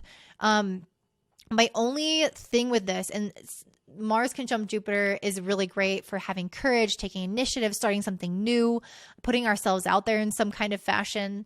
So it's really great for new beginnings. However, with this Knight of Cups, I do feel a warning coming through around being like, how should I word this? Like thinking that's the answer to all your problems, you know, thinking that once I move here to this place, then my life will be perfect. This Knight of Cups has this like sweep you off your feet energy, as I mentioned, and you're not like that. You can't be swept off your feet every day of your life forever. Like there is a reality to life. There is moments of hardship, moments of responsibilities, moments of duties, moments of doing things we don't want to do, or things being harder than we thought that they were. And so I think that you guys are really inspired in the home sector, and I think absolutely go for it, take the initiative, move towards it, but don't be overly optimistic and think that this is going to solve things that it doesn't have the potential to solve. So that's the warning I have here. And some of you guys with Venus squaring Pluto in your 1st might be kind of even undergoing potential changes in relationships or appearance. You might be making some big choices with this Judgment card about who you want to be in your life. And with this Ace of Wands in reverse, I feel like anyone who leaves you feeling less energized is going to get the cut. So if there are people in your life that you're like, oh my God, they just like won't shut the up, like, or, you know, just not feeling as great around them as you thought you would. Those are people, or hobbies, because Venus is also our hobbies and interests and how we kind of spend our playtime, our free time. Those things that leave you feeling drained or not energized or uninspired might also get the boot as well. So just a time when you are really looking at your responsibilities and how you can show up to them in a really big way, in a disciplined way from your value systems, but also maybe having to cut down a little bit on some of your playtime and some relationships that don't energize you. And ultimately, I think it's going to bring you lasting happiness and success. So that is what I'm seeing for you, Capricorn Rising. If it resonates, please let me know by liking and commenting down below. Your comments really do add so much perspective into my practice, and they really help me. So I appreciate it if you would leave one. And if you would like an astrology reading, you can purchase one from millsboom.com or using the link in the description box down below. And I hope you guys have a beautiful day. Bye. Okay, and up next we have my beautiful Aquarius risings. So for you guys, this new moon in Gemini is happening in your 5th house. And this can be related to people that you are dating. This could be related to your hobbies and the things that you like to do for fun, your children, everything like that. There can be kind of a reset or a new beginning, a new leaf of growth in this area of your life.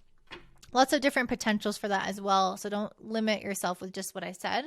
But those tend to be some of the most obvious ways that play out.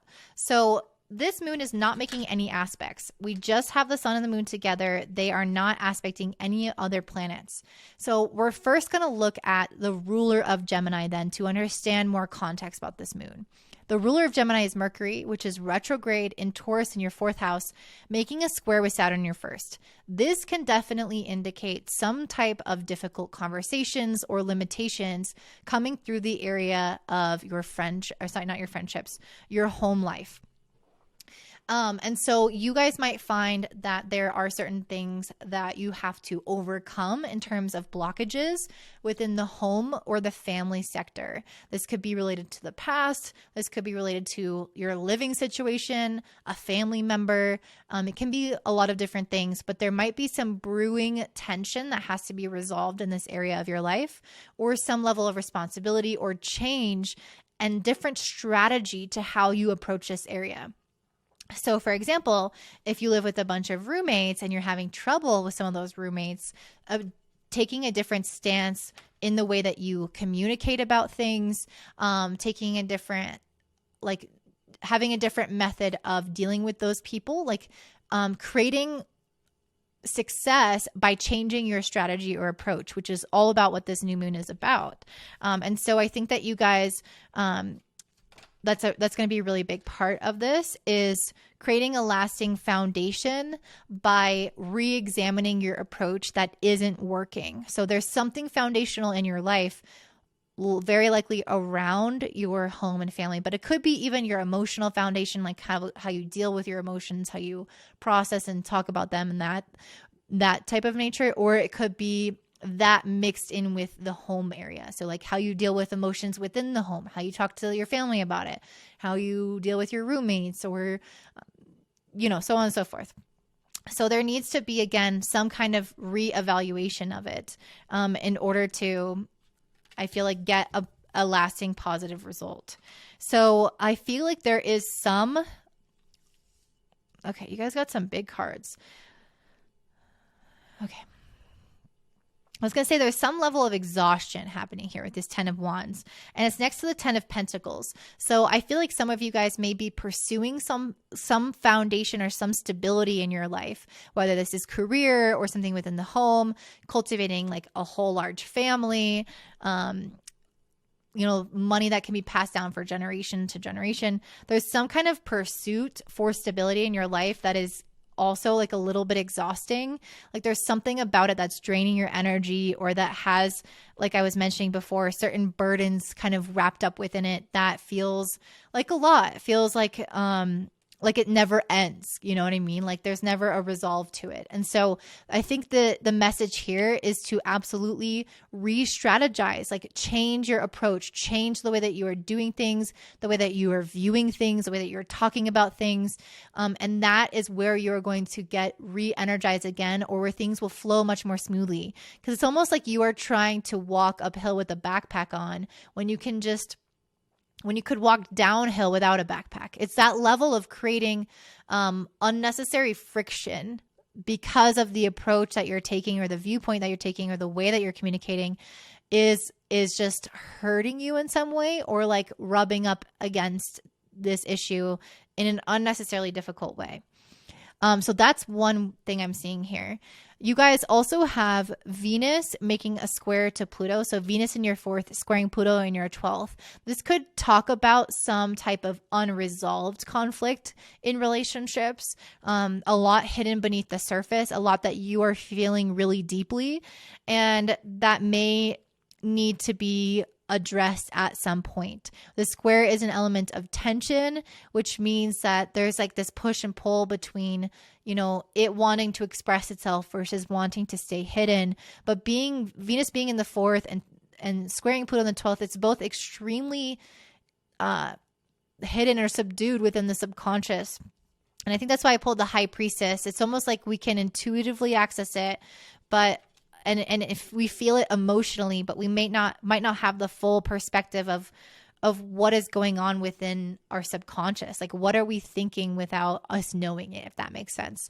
And so there's can be kind of a lot going on within relationship or family dynamics within the home that are almost like hush hush or not really spoken about, that can bring about like kind of exhaustion, because I think it's still there and still being worked through, but it's not in full light of day and full awareness, but it's felt and it can drain us.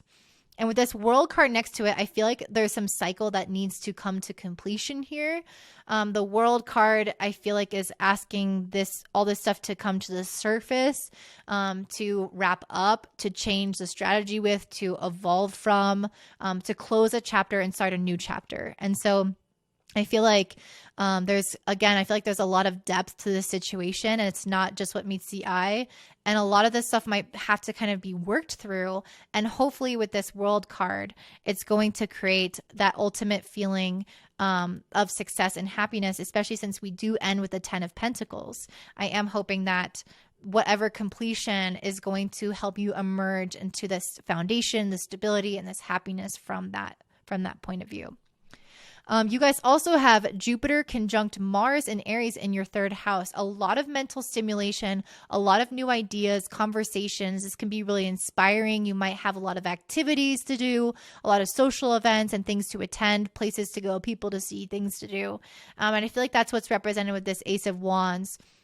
You guys this honestly is a really great time for writing if that's something that interests you. But this is just a good time in general for connecting with the others, and having important conversations that can be passionate, but also just and in line with your integrity and morals, and have the best possible outcome with Jupiter aligned with Mars as well. So even if it's conflict, I can see that conflict being resolved for the highest good and for your own personal growth. And hopefully your mindset can expand to really understand other people's perspectives, to really let in a lot more information, because Jupiter here is asking that to be the case in order to resolve anything that could be conflicting in your environment or within the home especially. All right, let me pull 2 more cards. All right, I got the productivity card, which is interesting because I feel like it's not really talking about actions per se. I feel like it's more so talking about having productive conversations. Like when you're sitting down to resolve something, if you are in conflict with someone, or even if it's with yourself and you're having to manage your mind, having it be a productive thing. So not just talking in circles, not just getting defensive, not just thinking negative thoughts on loop. How can you create something productive out of that circumstance? How can you change your thoughts to achieve a certain goal, to reach something? How can you communicate in a more effective way to reach a certain goal with somebody? So they're saying something. It's like saying that the energy that's in the mindset and communication sector in your chart in the 3rd house needs to be funneled into something productive and not just go into anxiety or like exacerbation of the issue. And I think it's ultimately with the spider card, you have the power to manifest it either direction. So hopefully after you're watching this, you will be able to weave the web of the desired outcome through your words and thoughts using this and knowing that this is what's going on energetically at the time of this new moon. So that is what I'm seeing for you, Aquarius Rising. If that resonates, please let me know by liking and commenting down below. Your comments do mean a lot to me. They're extremely helpful for me in my practice, and they give me more context and also get to know you better. So I really appreciate those. And if you want an astrology reading, you can buy one at willisboom.com or check it out in the link in the description box down below. And I hope you guys have a great day. Bye. Okay. And last but not least, we have my beautiful Pisces rising. And for you guys, this new moon in Gemini is happening in your 4th house of home and family. And this might be, I mean, it might be similar to the Aquarius rising just because I had a lot of energy in the home sector. But this moon is not making an aspect to any other planet. So what we're going to do then is look at Mercury, the ruler of Gemini, and see what's going on with Mercury to understand the context. And Mercury is in your 3rd house. It's in Taurus. It's retrograde. It's squaring Saturn the 12th. So not the best energy, not the worst, but not the best. And the reason I say that is because Mercury retrograde squaring Saturn can bring about feelings of self-doubt, uncertainty, getting really caught up in the mind, anxiety, delays and difficulties in terms of moving things forward. So for example, with the new moon in the 4th house, you buying a house, there's some paperwork difficulty, miscommunications happening, minor things that are setbacks that don't stop you, but things that ultimately can feel really frustrating. And for some of you guys, this can be related to Jupiter conjunct Mars in your 2nd house. So there can be something that you are moving forward in terms of investment, something that is financially related, property related, that type of thing. Maybe many of you are dealing with something related to switching homes, investing in a new home, investing money into your home, or, you know, it's not going to be the case for everyone, but there is some element of that maybe coming into play on a practical level. On an emotional level, the 4th house is where we essentially like feel things and process things, and especially related to our past, our history. And so we might have also some elements of self-confidence kind of being strengthened here because Jupiter is your traditional planetary ruler of Pisces, and it's conjunct Mars in the 2nd house. While that can be somewhat anxiety producing, I think it also can stimulate a lot of courage, tenacity, enthusiasm. And in the area of your 2nd house can mean that you are becoming much more confident in your skills, in your deservedness of success, in your pursuit of stability and financial success. And I think that can really bolster your confidence in yourself and your emotions. However, with Mercury in the 3rd house squaring Saturn in the 12th, there can still be ways in which our thoughts or our communication can undermine our success, and can lead to like us holding ourselves back. But I did pull the Sun card, so I do feel like these things are going to become illuminated. So if there are things that are holding you back in terms of confidence, or that are creating self-sabotage, I feel like the Sun card is saying that those things will come to light at this time so you can release them. A lot of people have been getting this. This is the Empress card. This is a card of both intuition and really being able to balance the scales of both intuition and like the masculine form of having like the necessary schedule or discipline in order to achieve something. So it's bringing about like full manifestation of something. It's the inspiration, the excitement of the idea mixed with the discipline in order to see things through. And so I feel like you guys are cultivating more of this self-confidence, more of this self-discipline, and hopefully it will illuminate areas in which that is currently weak so that you can work on that and achieve a very strong emotional foundation. And if there are changes within the home, I feel like working on these things is ultimately going to help the home in some way. Who knows what way?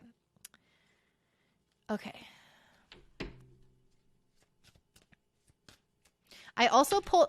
Oop, I just dropped a bunch of cards. I also pulled the Justice card in reverse. So there may feel like there are things that have been unfair. And that might be something that you have to process. So maybe it feels like if you are trying to buy a home, like you didn't get quite the exact terms you wanted. Or if you guys are dealing with some elements of emotions from the past, you could be thinking that this past circumstance didn't really have a fair result for the effort I put in or for the person I am and the things I do good in the world. It's like there was some injustice almost. And so I kind of feel like that's part of what is taking place at this new moon, is maybe an uncovering of how that injustice has impacted you. And releasing that, like letting it go in a lot of ways. So I'm getting so much like work-oriented stuff in your cards, which ultimately I think is going to mean that you are achieving something, like you're setting out to achieve something, which is not like when we have a new moon in the 4th house, we're not necessarily thinking about you going out into the world and like working, but there may be areas in which you are working on your home or you are working on yourself as a person, and that is like then translating into your external environment. Because I got the B card, which has that very productive type of energy to it. And I feel like if there are injustices, it's like that make you feel like what's the point, you know, like those kinds of thoughts. I feel like this is saying that if you keep going, there will be a time when this injustice is upright and it becomes fair. And so it's like sometimes we just get the shit sandwich, but if we keep going and keep going and keep going, at some point the situation does work out for us. And so that could be a message that some of you need to hear right now. I also pulled the Happiness card. And so I feel like this new moon has a potential to bring you guys a lot of happiness. Again, it's in the 4th house, which has this potential to give you a new emotional like facelift. And so I'm hoping that this is going to bring more happiness and positivity in your life with that card specifically. You guys also have Venus in the 3rd house, making a square to Pluto in your 11th house. So there may be ways in which other people are going to play into this transformation that you're going through. And as I said that, I pulled the Page of Swords. So I feel like there may be some conversations that you're having with people that are going to help you realize your strengths, maybe where things have been unfair, maybe where you can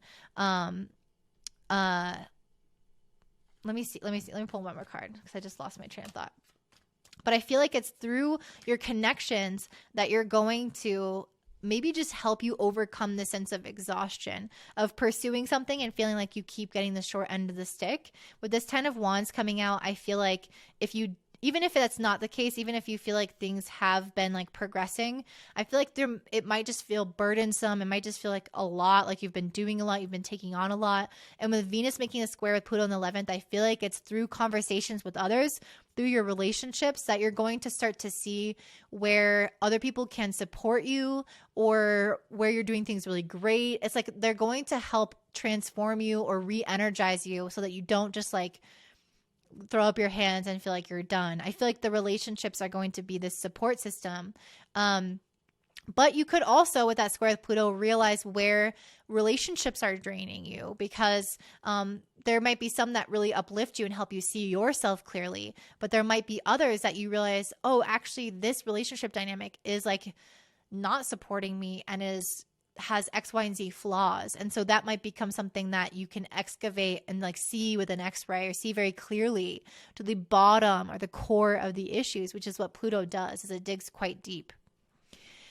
I feel like your reading has been somewhat abstract and a little bit more confusing to grasp than the other ones. So I'd be curious to see how this resonates. If you guys have any examples for me, that I think will help me in my understanding tremendously.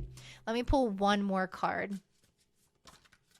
I got the Black Egg, which is a spirit card. So let's go ahead and read what that says. The Black Egg. The subtle essence of this card. Wait. Speaking from an authentic voice, the truth. That might be what Venus in the 3rd house and Mercury in the 3rd house squaring. So Venus squaring Pluto in the 11th and Mercury squaring Saturn in the 12th. This might be part of what's happening here, is needing to really like speak up for what you want, like asking for things that you need, asking for that support, because I feel like there is some level of exhaustion here, and that might be where this justice is in reverse. It's like something is unfair about a current circumstance, and it's like you need to speak up about what it is, because something being unfair, like you need to address it with that person or with that circumstance or with that job or whatever. And this is going to help you like own yourself, like it's going to help you manifest more. It's going to help you be more abundant, because you'll be standing in your power more, and you'll also know like what you deserve out of a situation, and you'll have more energy to do it because you're getting the support that you need, or you're addressing an issue that's been draining you. And then worker bee is like, keep going, keep buzzing, don't give up. You can see these issues really clearly. Okay, now I feel like I understood what it is. And I think a good example of this, for example, is a friend of mine who is super Pisces energy was telling me that one of their roommates like threw something of theirs away, and it was and it was something that they wanted. And so I feel like addressing that, have a conversation with that, resolving that conflict is what is going to re-energize this individual. Or it could be something else for someone else. You know, it's like you don't really every situation is different. Okay. Anyway, thank you so much, Pisces. I hope that you guys have a beautiful one. Please do comment down below and give this a thumbs up. If you want a reading from me, you can purchase one on willsboom.com or in the description box down below. And I hope you have a beautiful day. Bye.